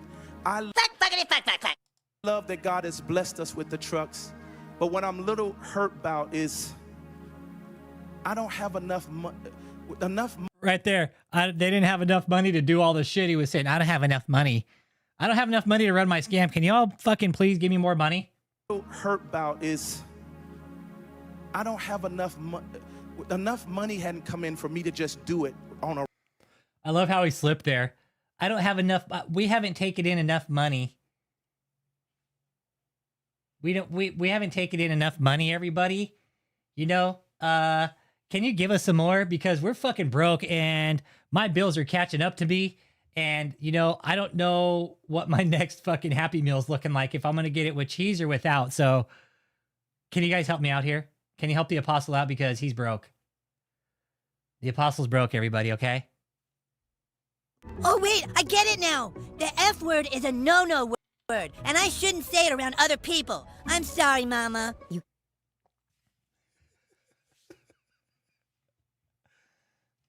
Regular, all the time. So if any of the cult members really want the truth about what happened with David and why he's in jail, and you want the documents, we'll send them to you. Okay? Because you guys continuing to lie about the FBI and the raid and the public, it's giving the cult an even worse name. You guys going up to trying to get up with fucking Senator Hockley and shit? Fuck, that guy's on his shit. He's gonna tell you guys to fuck off. Come on. Senator Hockley, that guy's gonna fucking bury you guys. I think his name's Hockley or something, Hawley or something. Senator Josh Hawley. Shit. This was one of the scams cult members that David ran, your school. The camp is for the harvest. What kind of degree were you guys gonna get there? What kind of degree were you guys gonna get there? Seriously. What were you gonna get out of this so-called campus? I'm a mushroom cloud laying motherfucker. Really ask yourself that. What kind of degree? What kind of transferable skills were you going to get for the real world in order to get a job and support yourselves and maybe a family and kids if you ever have kids, which most of you probably won't because you're what David did to you guys. Really think about that. What would you do? What would you do after this with your so-called degree from the Cap is for the Harvest and David E. Taylor KOGGC? Would you take that to your job interview?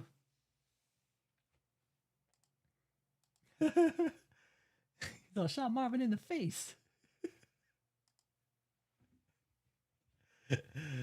Ordell. Shot Marvin in the face. So what'd you do that for? All right, what's up, man? Who's tuning in? Hit that like, subscribe. Let me know you're here. I'll give you a shout out.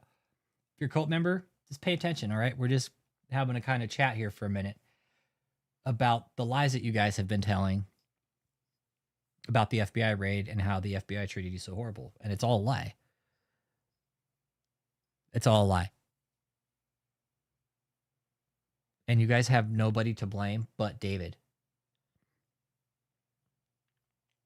Your opinion is a lie. Hey, what's up, Sketch?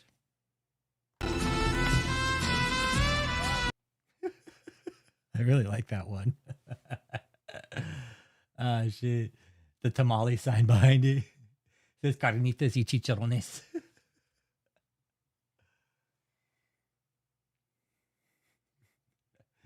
Yeah.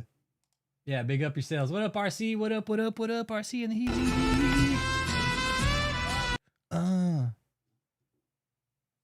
Welcome! This is Cabana Chat, and this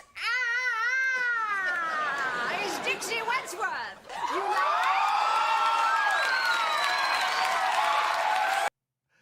know? It is. It's a great topic, right, Sketch? It is. This is a good topic tonight because the feds didn't treat these guys like shit. They went there to help you guys. Where's Dixie been?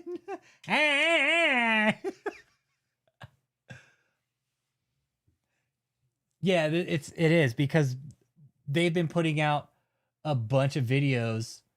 I know it's funny you said that, right, Cat Mom? Same wavelengths. I'm telling you, man, we're on the same wavelengths here. I was like, where's Dixie Wentworth? That's Catherine Cabana, okay? That's Catherine Cabana. Because we all know for a fact that some of you guys actually took help. And that the raid was actually a lifesaver for several of you guys too. Because there were several of you, including Michelle, who apparently needed a fucking stint put in her heart because it's so fucking cold, dark, and fucking black. They don't understand that they're being told. Some of them are waking up. They are. And you guys need to ask questions. You guys were being told to do all this. You do realize that. The one thing that I really want to point out to you guys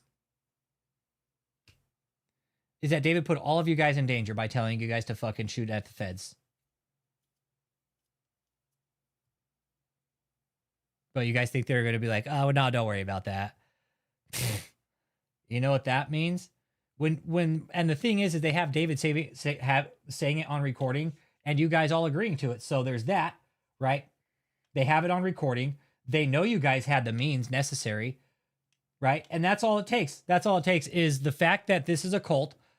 They probably look at Waco. Okay.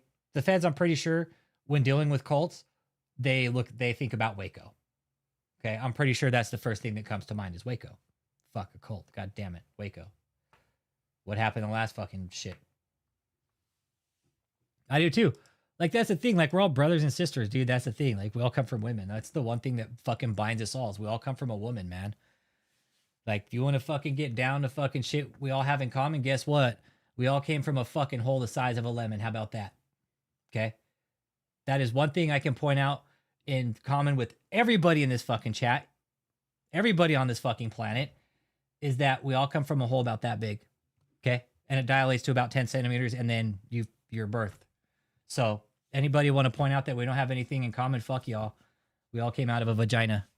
David's all, I was actually born in a petri dish. He's all, I was a science experiment. I would like to send these trucks out and finish this campaign where they're sent out all the time and sent with more relief. Human shields, yep. But I have to balance the money out between doing all of this with a school and... Literally made you guys human shields by saying, hey, yeah.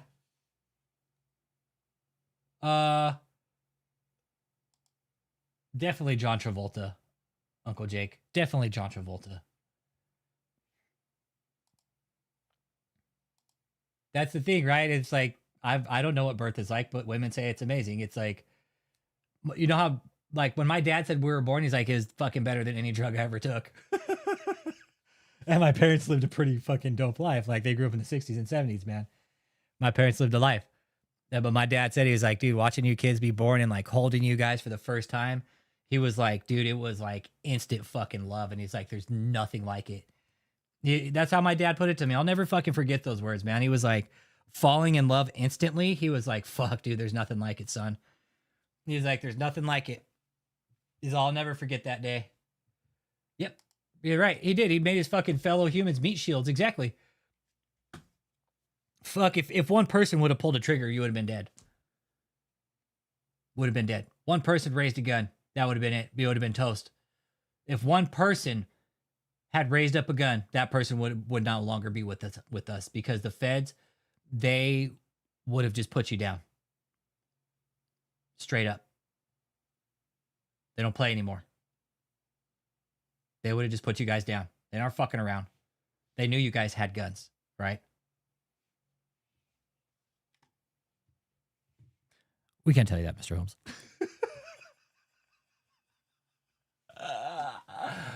I love when they tell you that.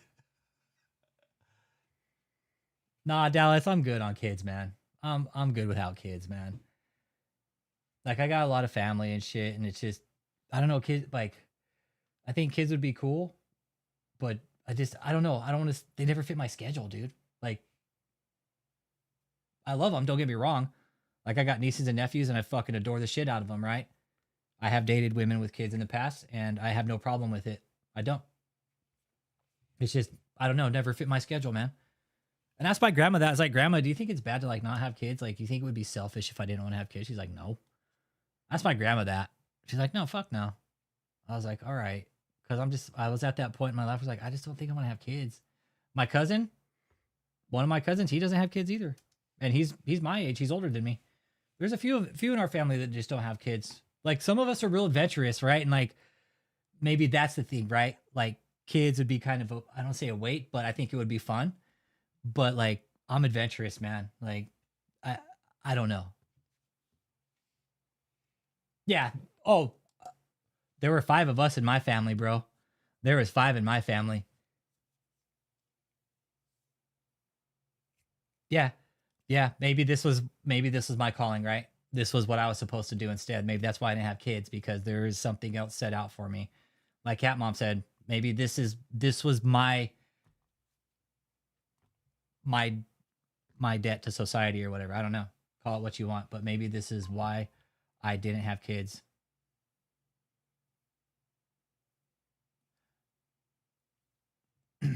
So maybe this is my calling, right? Instead, fighting fucking cults, fighting evil, like protecting the children, protecting the next generation of people.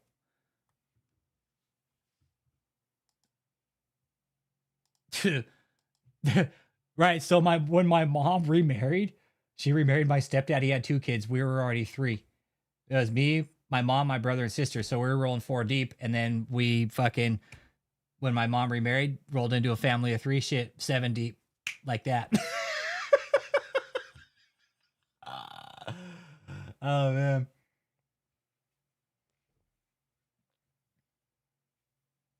Yeah. Yeah. And that's the thing. Kids are a blessing. They're a blessing, man. Like, I always knew if I had kids, that would be that. Like, there was nothing. Like I said, if God wants me to have kids, he'll put kids in my life, man. That's just the way it is. And he hasn't. So I'll leave it at that. Yeah. There's nothing wrong with it. But yeah, I don't have kids, man. No. Nope. David was my child. Building and preparing for the crusades in the future, people, it's tons of money it costs. And while we are on television every day, and it costs millions, so we can reach the masses. I'm not really a cupcake, but I am super baked, thanks to Mood Can. Mood is third-party tech. In another kickoff lunch, we launched the Roku. Come on, give God a shout of praise. We are now about to reach 75 million homes on Roku. But right now, I need people to stand and say, listen, we... I know that super baked commercial. Ah, shit. And you know what, Kennedy? My aunt and uncle, and on my dad's side, they couldn't have kids, man. Kennedy, my aunt and uncle, man. Yep, dude, and they tried fucking everything, dude. They did everything.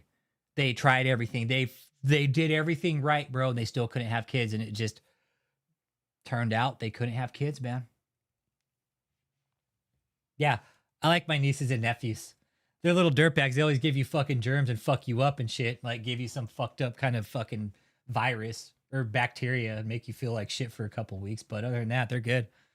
Little fucking dirtbags. Not going to take a long time with this. You've heard what we said. You've heard what I've said by the Spirit, what God has told me. And I'm going to tell you, if you'll obey me by the Spirit, if you'll obey what I said as a prophet, if you'll believe me as a prophet, because I am one. Believe his prophets, and so shall you prosper. You will prosper. So, cult members, this is what I like to call a religious lottery, okay? Or a spiritual lottery, if you will. Because, I just say it. Like, if you're not reading your Bibles and you're not checking yourself against what's being told, and you're not... Like Anthony Lowe said that one night about his ex-wife, Christine, that she's spiritually anemic, right? Like you're not being fed religion properly. Like it's being twisted and manipulated. Yeah, it is. It's nice talking about real life, right? It is, because I try not to get too much in my personal life, right? Like I don't, because I like to keep that off channel. Like there's things I'm not going to tell you guys here for obvious reasons, right? But I like to try to separate that from here in the channel. Like there are people I talk to off channel about my personal life, and that's different, but yeah. Yep. But cult members, this is a spiritual lottery, man. To come out and spin this like, oh, if you listen to me, you'll prosper. And how David's spinning it is you'll prosper financially if you give me money. That's never the case with David. Nobody's ever financially prospered from David giving him money. That's the issue here, right? We always say that. Don't give these people money.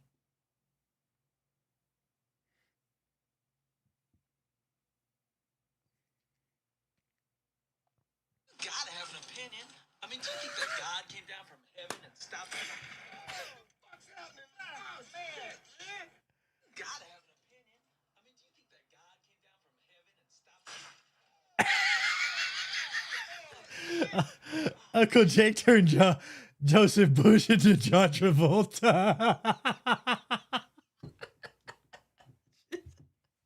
He's like, you think God really came down from heaven, stopped those bull, boom! Oh, man. Nah, you're good, Dallas. I'm pretty open about certain things, man. I feel pretty open about certain things. Yes, prosperity gospel 101 minus the blessing of God. Exactly. Right? And this spiritual lottery, like this is a fucking scam, Christianity. This right here, if you're doing this to your members, hey, if you're doing this to your fucking members, you're fucked up, all right? You're fucked up. You're fucked up, man. You're fucked up if you're doing this. I know that was a good video, right? Hang on, let me play it again.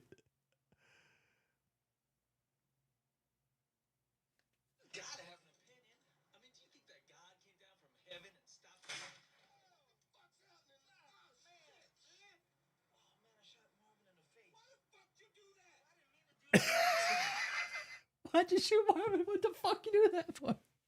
I didn't get that on the stream deck. No, I didn't get that on the deck. Yeah, even the Bible says you don't have to give. Yeah. Like, you don't have to give money, okay? Like, giving your heart to Jesus is enough, I'm pretty sure, okay? Like, Jesus will just be cool. Like, this is just my opinion. I don't know. I've never met the guy. I don't know what he's cool with. I would just think, based off what we know in the Bible, right, is that Jesus is very loving, he's forgiving, and he's understanding. I would think that Jesus would be loving and understanding, that if you just gave your time to him once a week, right, and give your commitment to him, I guess. You know, this is what I've learned in the Bible. Yeah. Yeah, when you're stomping for cash like David is, You're definitely on the narcissistic level for sure. Yeah, there are certain parts of the Bible that did sanction slavery. Yeah. Yeah, you get deep into it. Yeah. So will you prosper? And if you believe me as an apostle, you will gain wealth. You'll go beyond riches and prosperity. You'll move into residual. Right there. There it is. Residual wealth. That's what it is. There's your lottery right there. Oh, listen to me and you'll move into wealth. It's a fucking lottery. And to somebody who isn't tracking the Bible properly and being fucking fed bullshit by somebody like asswipe David here.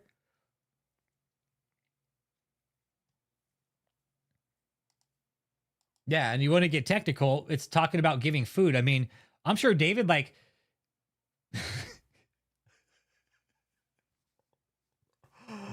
oh god. Shit. What if people just started tithing David like Happy Meals and cheeseburgers and shit? Happy Meal toys. Be like, Apostle, I got hungry on the way over, but you can have my Happy Meal toy because I know you like to play with toys.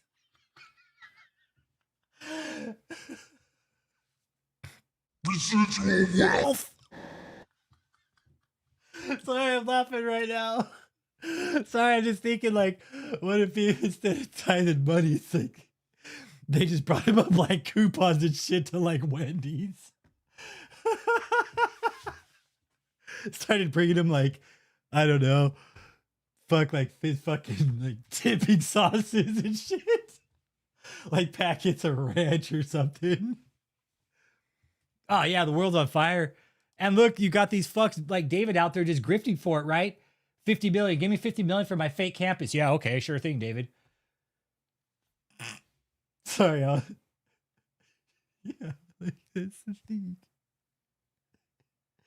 That's the thing. It's just like, so wait, I just think about shit. I just had this picture of like David having a sermon instead of like, David's like, all right, now give bountifully to the ministry. And it's just like a line of people bringing up like fast food coupons and shit and Happy Meals. Like, and David's going to have to eat them fast because they'll all get cold, right? So, yeah. Yes, Cat Mom. And that's something that I think we've always tried to point out here, right? Is you can't promise riches, David. You can't fucking do that. You can't promise to get rich if you give to a fucking church because it never fucking happens. How many times have people gotten rich when they've given to a church? Any takers in here? Who's been promised they're going to get rich when they give to a church and gotten rich? Anybody? I would never give to a church. I would never personally give to a church. Spicy sausages. Spicy sausage. David's gonna get the spicy sausages in the commissary. It's just gonna instantly digest through him, right through his fucking colon. Yeah. But yeah, commissary's gonna go broke. David's gonna eat all the food. Yeah. Well, see, Dallas, the way I look at religion, right? Check this out, right? I feel that Jesus was actually a man. I feel he actually existed, right? But he died and that was it. Like the resurrection, like, I don't know about all that. Like, I do believe Jesus existed, right? I do believe they did all the shit he said, right? Tried to bring like about a better people. I wasn't there, so I don't know. This is just what I take from it. And when he died, that was it. And like, because of what was written, like, dude, they didn't have fucking Instagram back then, right?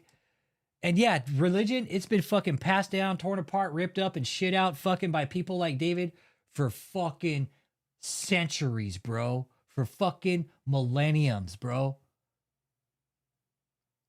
For thousands of fucking years, it's been spit up and shit out by fucking men from all different walks of life through all different ages. Exactly, right? He was a man, and I do believe that. But what it's been turned into is something way fucking off, I'm pretty sure, from what they intended, right? I think that was it. When he died, that was it, right? And like people, the belief system carried on that he was like this spirit that raised up in the sky. I don't know. I wasn't there. I do believe he was fucking crucified because the Romans were sick fucks and they did shit like that. But the whole rock and him walking after, I can't say I rightly believe that. All right. He died. That was it. He was crucified for his beliefs. That was it. He died. The morals he carried that were passed along, dude, all they had was fucking pen and ink back then, man. That's all they could do was write. All they can do. Exact. That's why I quite rightly don't trust the whole Bible, because it's been ripped up and torn apart so many times. Exactly. They turned it into something to enrich themselves, right? People got fucking greedy because they saw the power in it, right? And look what it's turned into, bro. It turned into a complete self-enrichment. I mean, should we look at Daniel Adams' video again? Fuck. Oh my God. Let's laugh. Let's laugh at Daniel Adams. The fucking prove me wrong. Tito, this is so dope. Here is a prime example of how Christianity has been turned into a complete fucking circus shit show to enrich fucking people's lives. Look at this. This is why we laugh at it. This is why I laugh at it. Yeah, Daniel's is a money-making organization for go-karts too. Okay, because Daniel Adams wants to ride go-karts in heaven with Jesus, all right? This is Daniel Adams' nocturnal emission. Yeah, no, you can't make this up. Just like with David, right? When Cliff told us about how David would fucking wear pads, like, you can't make this shit up. Well, here you can. You can make this shit up. All right? Apparently, there is no bounds to how just far people will go now in the means of Christianity to make themselves like look better than the next person. It's fucking funny. This is why I won't go to church. I won't, man. Like, spirituality, I think, is a good thing. Like, if you fucking believe in something, bitchin', man, that's awesome, because the world's fucked up. And again, Dallas, right? Like, think of how fucked up the world was back then, bro. Like, they had to have something cool to believe in, bro. I mean, when the life expectancy, you know, when the typical life expectancy is what, like 25, 26, maybe 30 if you're eating good. You know, if you're a king or an emperor, you know, you have longer life expectancy because you're eating better. But, you know, life expectancy back in the day wasn't that high. Especially think during like the dark ages, right? When life expectancy was like, you're lucky if you saw 30. Fucked up, dude. They had to have something, right? From the fucking dark times they were living in, like we do, social media, right? People go to social media now because it brings them relief, right? Brings them relief. So people go to social media for laughs, whatever.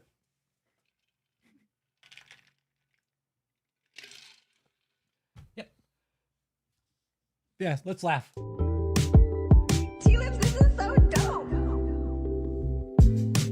Let me get away with you when everything is hard. Lord, I know you'll bring me through. Let me get close to you. The closer that I am, Lord, the more I know it's true. I just want to be with you. I just want to be with you, my God. I just want to be with you. Was the only one who didn't fold and saw him sleeping with the woman in his office said he opened the door, lights was out. Well, Dad, the reason David had the lights off so fucking they couldn't see how pathetic he was.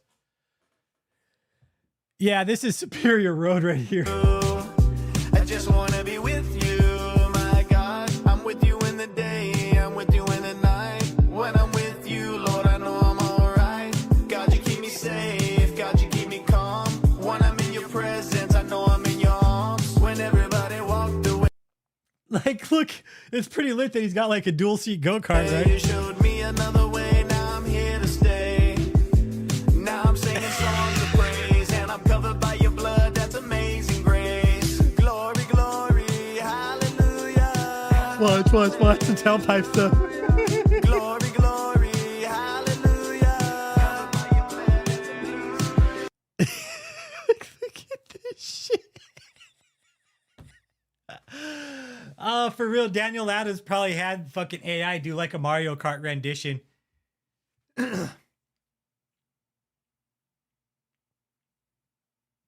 Yeah, a true pastor will allow you to question. Yep. My church was wild wife swapping. Oh yeah, that's what. It wouldn't surprise me if like Mike Signorelli and the Demon Slayers and fucking Sobchuk and all those shitheads. Oh shit.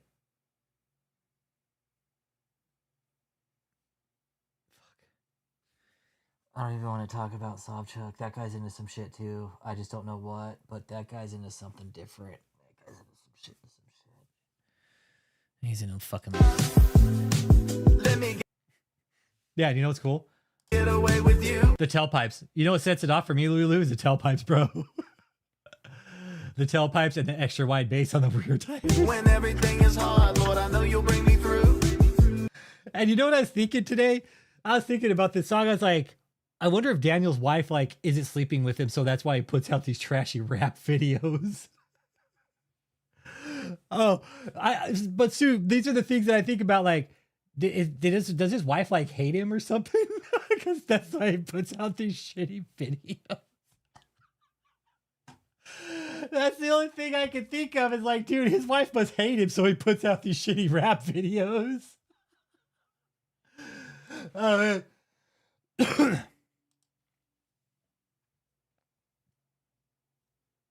Yeah, Dallas, and I've read some shit about. Yeah, there's some pretty harsh morals in the Bible.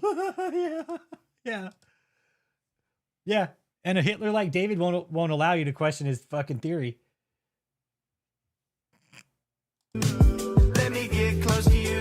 The closer that I am, Lord, the more I know it's true. Yeah. I just wanna be with you.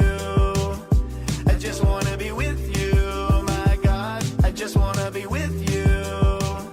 I just wanna be with you. I got the Holy Spirit running through my veins.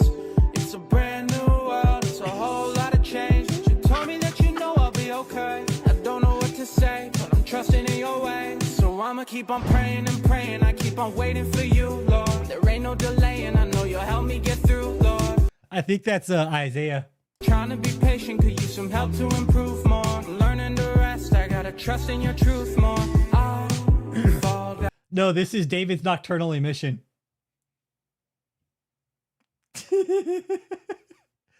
Yeah, no, this is David's nocturnal emission. Daniel Adams in heaven with Jesus. Before you at your throne, you're everything I've known. So how could I now turn away from you? I won't turn away from you.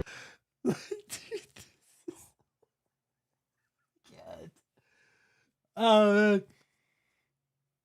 Dude, this is I'm kind of disappointed that David didn't do anything like this.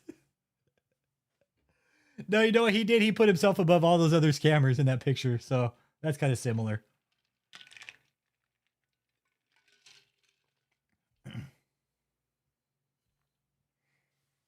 Yeah. I'm with you, Dallas. I'm more spiritual, bro. Like, I don't know. It's like when I look up in the fucking sky, it's like, it can't be for nothing, bro. You know? I think of death as the next great adventure, man. That's how I see it. Like Steve Jobs, man. Death is the next great adventure, man. Fuck that. Like, this is all the dream right here, bro. When we check out, that's the next adventure, pimp.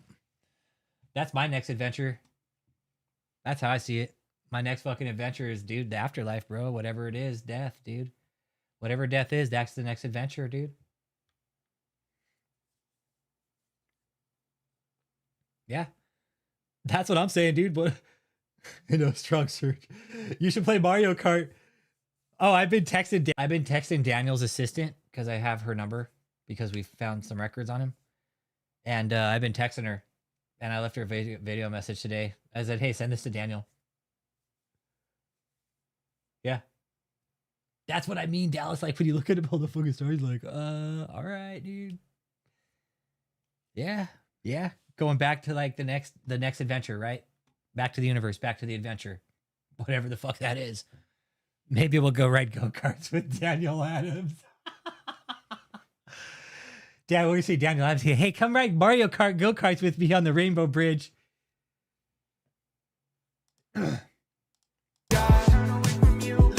Like the mufflers, like dude, they really went all out on this Get video. away with you when everything is hard, Lord, I know you'll bring me through. Let me get close to you, the closer that I am. Just can't, dude. Like, he put dual steering wheel. Lord, the more I know it's true. Daniel Gill, yeah, I do believe so. Yeah, I think Daniel Gill is still in. I thought you said Daniel Adams. But look, they got dual wheels, dual pedals. He's all, Jesus is my co-pilot. He's all, I'm Jesus' co-pilot, actually, okay? I just wanna be with you. I just wanna be with you, my God. I just wanna be with you. Whenever I'm having a shitty day, I'll watch this video. What is he doing now that David E. Taylor is in jail? Probably getting some sleep and not wiping his shitty ass anymore, that's for sure. I know that's what he's not doing, is wiping his ass. No, he's still going to try to control the cult, Parps. Nope.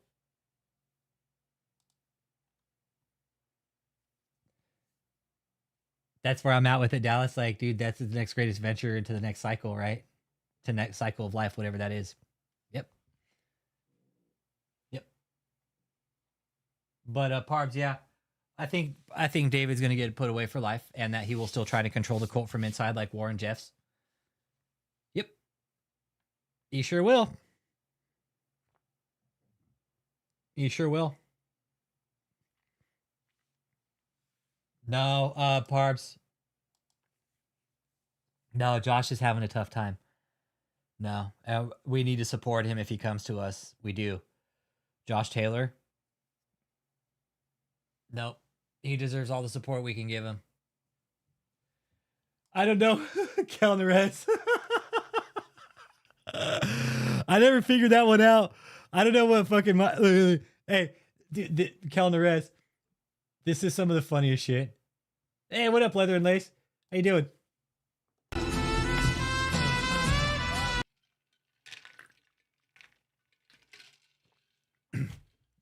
No, he uses the mushroom to get bigger and go, or no, he goes faster.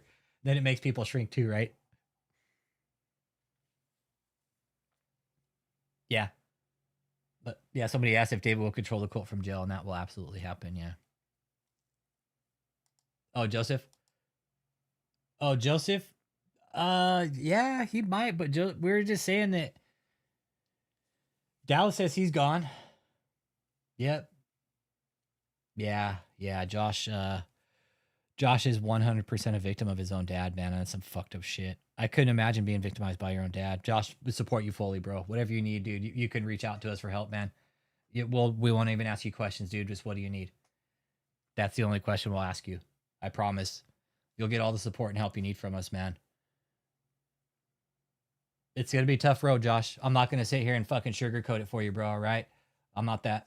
Just, it's going to be tough, big guy, all right? It's going to be a tough road, but you'll be all right, dude. Just keep your head above the clouds, man. Keep working, keep doing your thing. Just keep driving on forward, bro, all right? Don't let this one whole negative event be negative for your future, right? You're still young, dude. You got a whole life ahead of you, bro. Josh had it rough. Absolutely. Yeah. I mean, when your own dad is in competition with you over women and trying to like fuck up your relationships, that's a piece of shit, Dad. That is not a father. I told David that. He will. Josh he's a good cat, man. Josh is a good cat overall, dude. He is. Josh is a good kid, man. His dad was not. Yep. Yeah, we're here, Josh. We might have been tough on you, dude, but now that we know what's up, dude, you have our full support, man. Yep. Yeah. Yeah. Yep. I don't see him having any problems. He's got to get help. That's the only problem. He has to get help. And that's something like that we've talked about here is mental health, right? And I don't want to be like sound like a prick or fucking condescending about it. But this was very much a traumatic experience for a lot of people.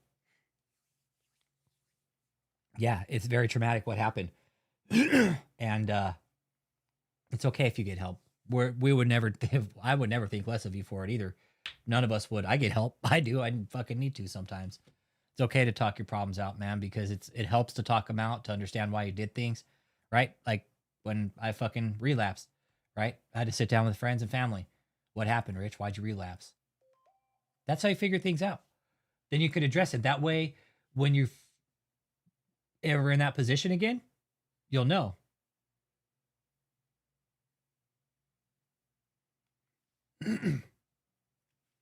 Exactly, Kennedy. Exactly. And Dallas, exactly. Also, bro.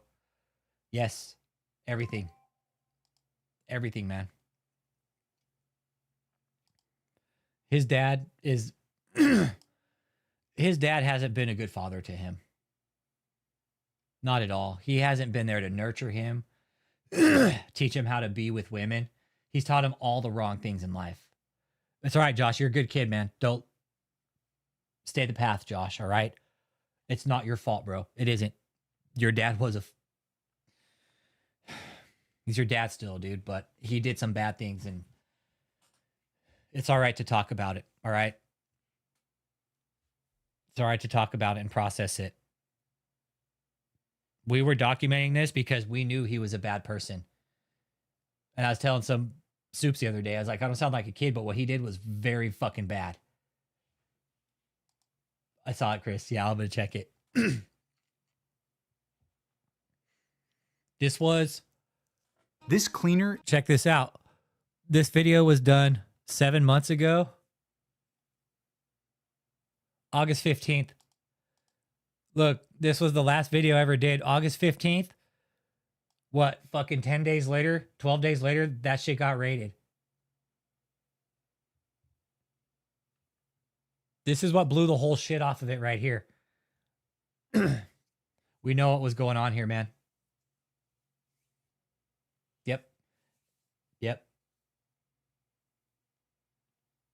I don't know, man. I heard David grew up in a good house, dude.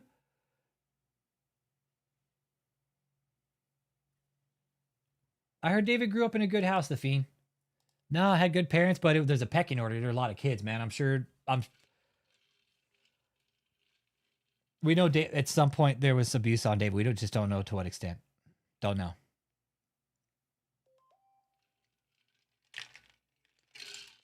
Because David even says, not dealing with the root of my anger issue. So what is that anger issue, right?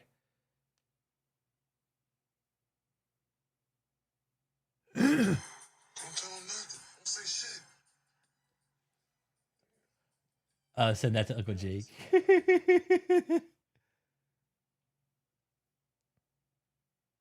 Hang on. I got it.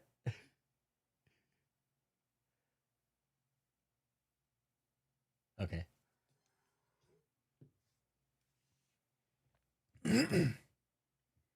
Yeah, exactly. Like, no, nobody knew. I didn't know what was going to happen. That's the fucked up thing about it.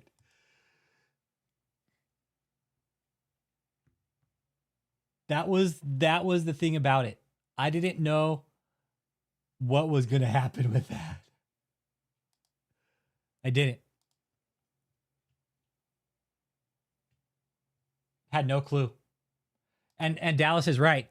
It takes a long time for somebody to turn into a person like this.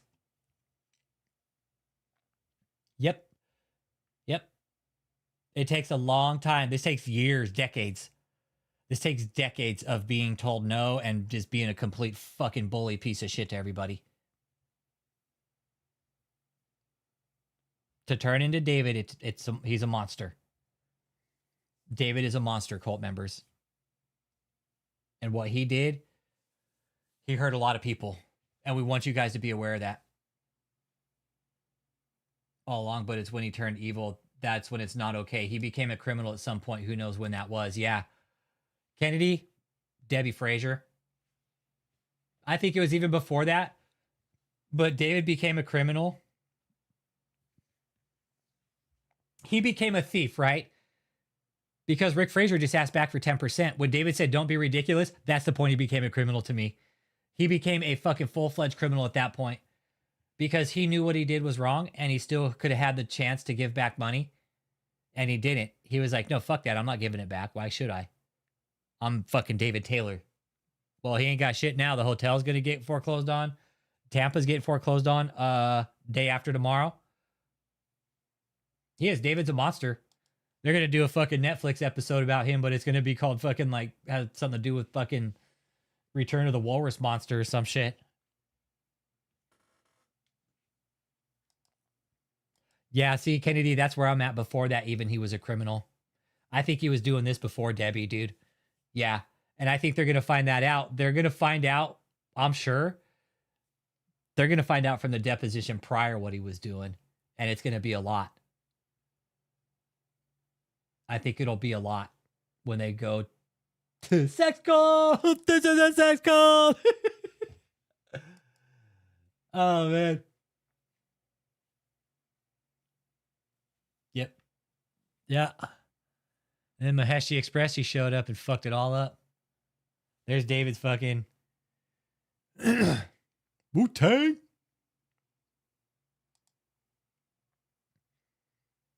This was the biggest fucking sham that David ever pulled off. This right here. This stupid fucking stage. You're right. Being told no, or never being told no, does something to a person. You're right, it does. She did. Kennedy, I know that is a fact because that's all Michelle knows is crime. Michelle's a professional fucking thief, dude.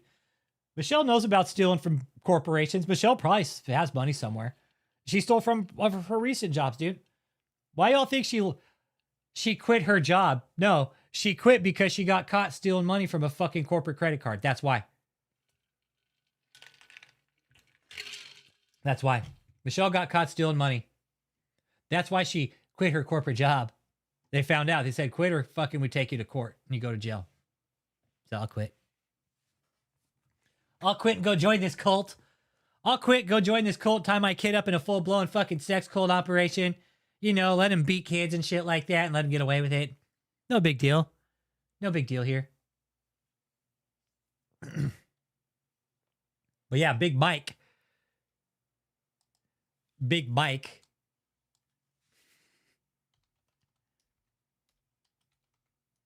Hang on.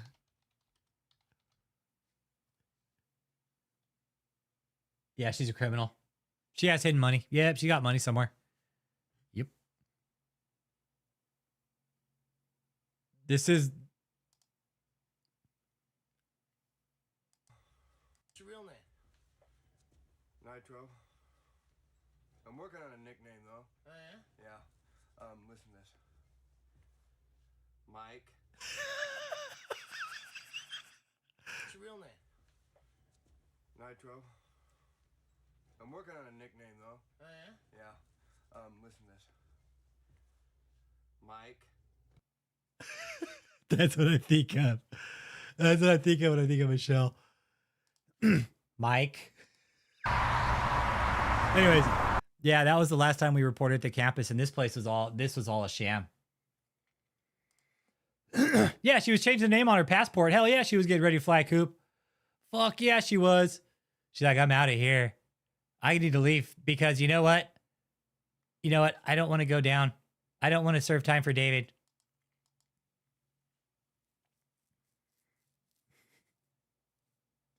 Yep. Michelle stayed just a couple weeks too long. Passport paperwork didn't go through as quick as she thought it would. Because you know what? Hey, you know what happened when Michelle put her passport paperwork in? It probably got fucking pulled. And he thought, I wonder why my passport where it takes you so long. I wonder why my passport. I bet they probably gave her a line of bullshit. Oh, it'll be ready soon, Miss Brennan. It's just backed up. They're just long passport lines. I could see that happening. And then bam, feds raid her. But no, they ultimately pulled her paperwork. No, she saw the raid coming. Kennedy, she was in the process of changing her name and her passport. She was getting ready to bounce, bro. I always picture they calling like the post office because that's where you submit your paperwork at, right? You got to submit it. I always picture them calling the certifying agency, be like, "Yeah, Miss Brennan isn't going to be needing her paperwork. She's not going to be traveling anywhere for quite a while. You can just go ahead and pull that paperwork. We're going to send one of our boys down there to go ahead and pick up that paperwork for you, ma'am. Thank you. Have a nice day." Yeah. Oh man. No, I don't think they had any idea the scope of the raid, and that's the thing. Like, cult members, why was Michelle changing her name so fucking much? That's a huge red flag in fraud. You know that? Yeah, it does take a lot more time these days. But I just figure the government boys calling up the fucking passport agency, be like, "Yeah, this is Agent so and so. We see that you have a Michelle Brannon paperwork and file, social security number ending in 12345, whatever. She's not going to be needing that paperwork. Go ahead and you can withdraw that and just let her know that it's taking longer than usual. Have a nice day." Yeah. Fuck yeah, dude. She changed her name fucking probably more times than she changed her own fucking underwear. Yeah. Michelle's changed her name so many fucking times. That is a huge red flag for fraud. Nothing to see here. No problem here. No, that is a common sign of fraud to change your names, man. Yeah. They're like, "She won't be needing those anymore." He just slides it back. "She won't be needing those anymore."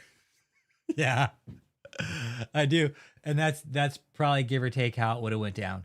It's give or take in that fashion. Government boys would have called up and said she doesn't need that paperwork anymore. Just tell her it's taking longer than possible. Or longer than usual. That's it. Yeah. Yeah, I know, Dallas. That's the thing. And I find it funny, right? Because they thought they were all slick, right? They knew who Michelle was. They know she had aliases.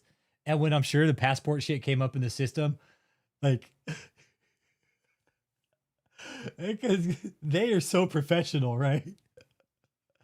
I just love the fact that she won't be doing that anymore.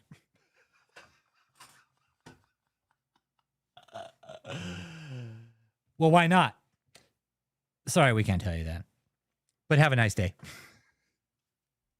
So, yeah, when she put her paperwork in, yeah, they seen it. Like, "No, give us that paperwork. That's ours. You don't need that anymore." Yeah. But she knew. She knew something was coming down the pipe. She had to have. I knew somewhere down the line, David was being fed information from some law enforcement agencies. I just don't know which ones. Hey, what up, Deansy? What up? What up? Bow to your sensei. Bow to your sensei. Bow to your sensei. Bow to your sensei. Bow to your sensei. Think anybody wants a roundhouse to the face with these? I can't tell you that, Mr. Holmes. I wonder about the timing with Michelle, though. Yeah. The timing was too perfect, right? Because Michelle ain't stupid. Michelle's not stupid. You know, Parbs, I hope someday that I can find that out. I really do. I'll wrap it up right here in a couple minutes. I do.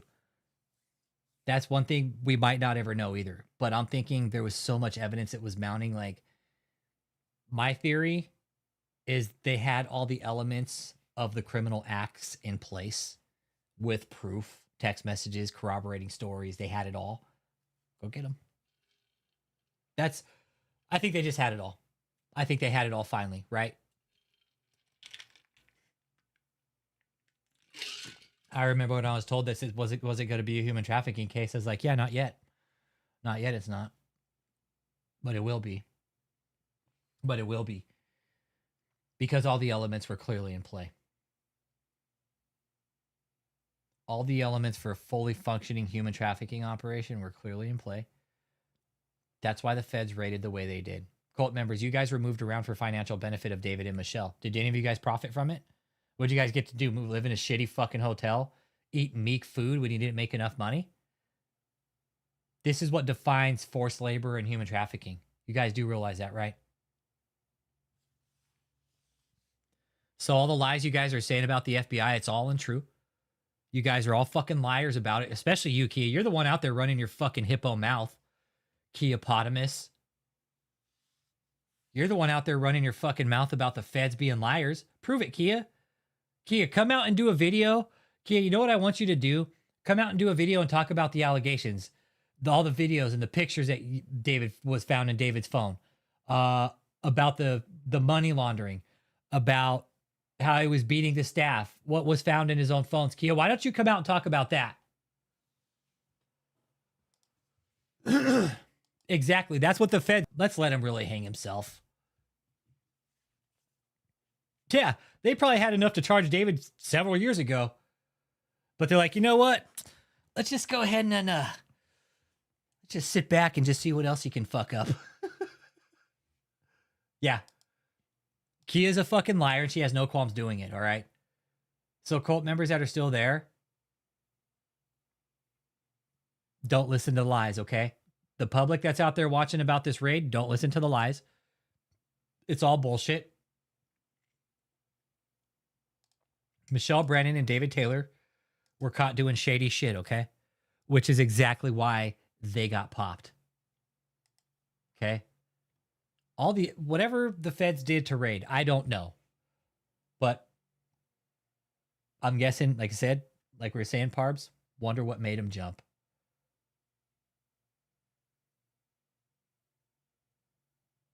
Wonder what made him jump. Yeah, somebody was saying it. I think Javi made it up the other night, Kiapotamus. Kiapotamus with her big fucking mouth. Yeah.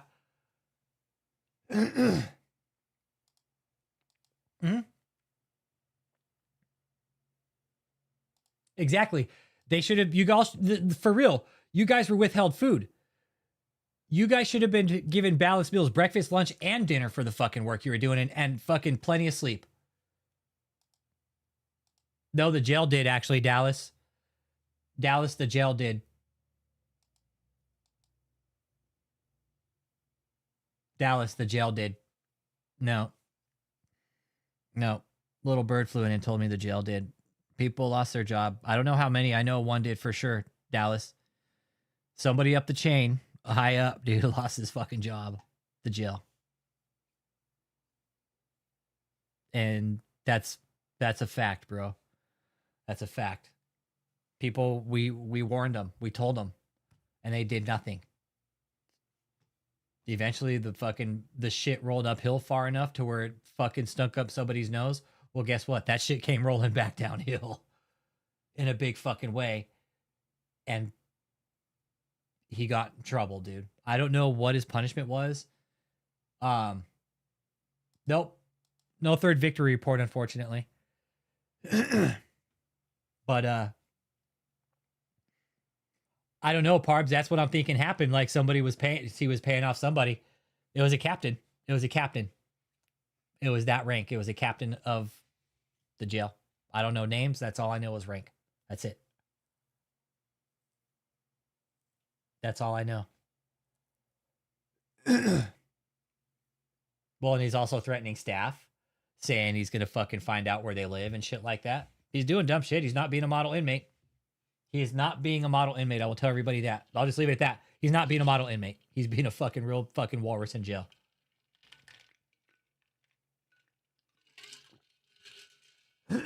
Well, yeah, and somebody dumb enough in the jail, some fucking jail guard dumb enough to fucking take a bribe from him. Not very smart. Not very smart to take a bribe from this guy. So he's not being a very good fucking walrus in jail. He's really fucking up. Yeah, lose your job because of a shithead like David after you were warned. Exactly. Like we warned this jail. We told him. Why the fuck is he doing live streams from the jail phone? Called, emailed, they said they were looking into it. Okay, we still seen him do it. Okay, called, emailed again. Why the fuck is he still doing live streams? There's another one. Kept doing them. Did one from FCI Milan when he fucking got moved. So we started fucking emailing the jail. When that didn't happen, fuck. The prosecutor's email was on the indictment, so I emailed the prosecutor. I read the email last night. I wrote a real nice email. Like, hey, here's the proof. Here's the proofs in the pudding. Do what you want with it, but here is him showing. Here is him showing that he gives no fucks about what he's been told to like that. But I was like, Ms. Cohen, David has no intention of following the rules, and here's proof. And he doesn't. He still has no intention of following the rules. He thinks he's above everybody. And he's not. David is not above everybody. That's what we've been trying to point out to everybody. He is not above anybody. Yeah, same here. That's it. I'm going to wrap it up for the night, you guys.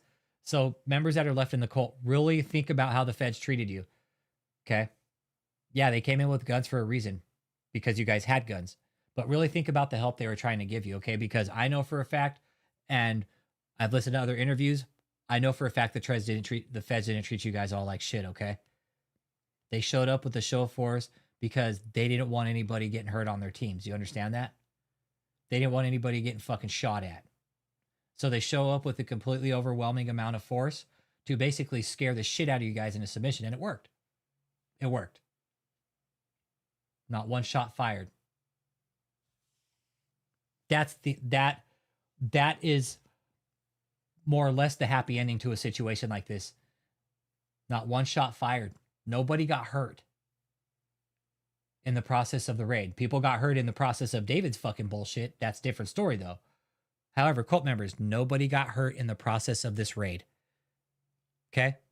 So before you guys saying out here, oh, they hurt us and they did all this shit and we had to go to the hospital. Well, that's because y'all's health wasn't being taken care of. So before you start pointing fucking fingers at the government, why don't you look at your own health and your own problems, all right? Really think about how the feds treated you guys. I know for a fact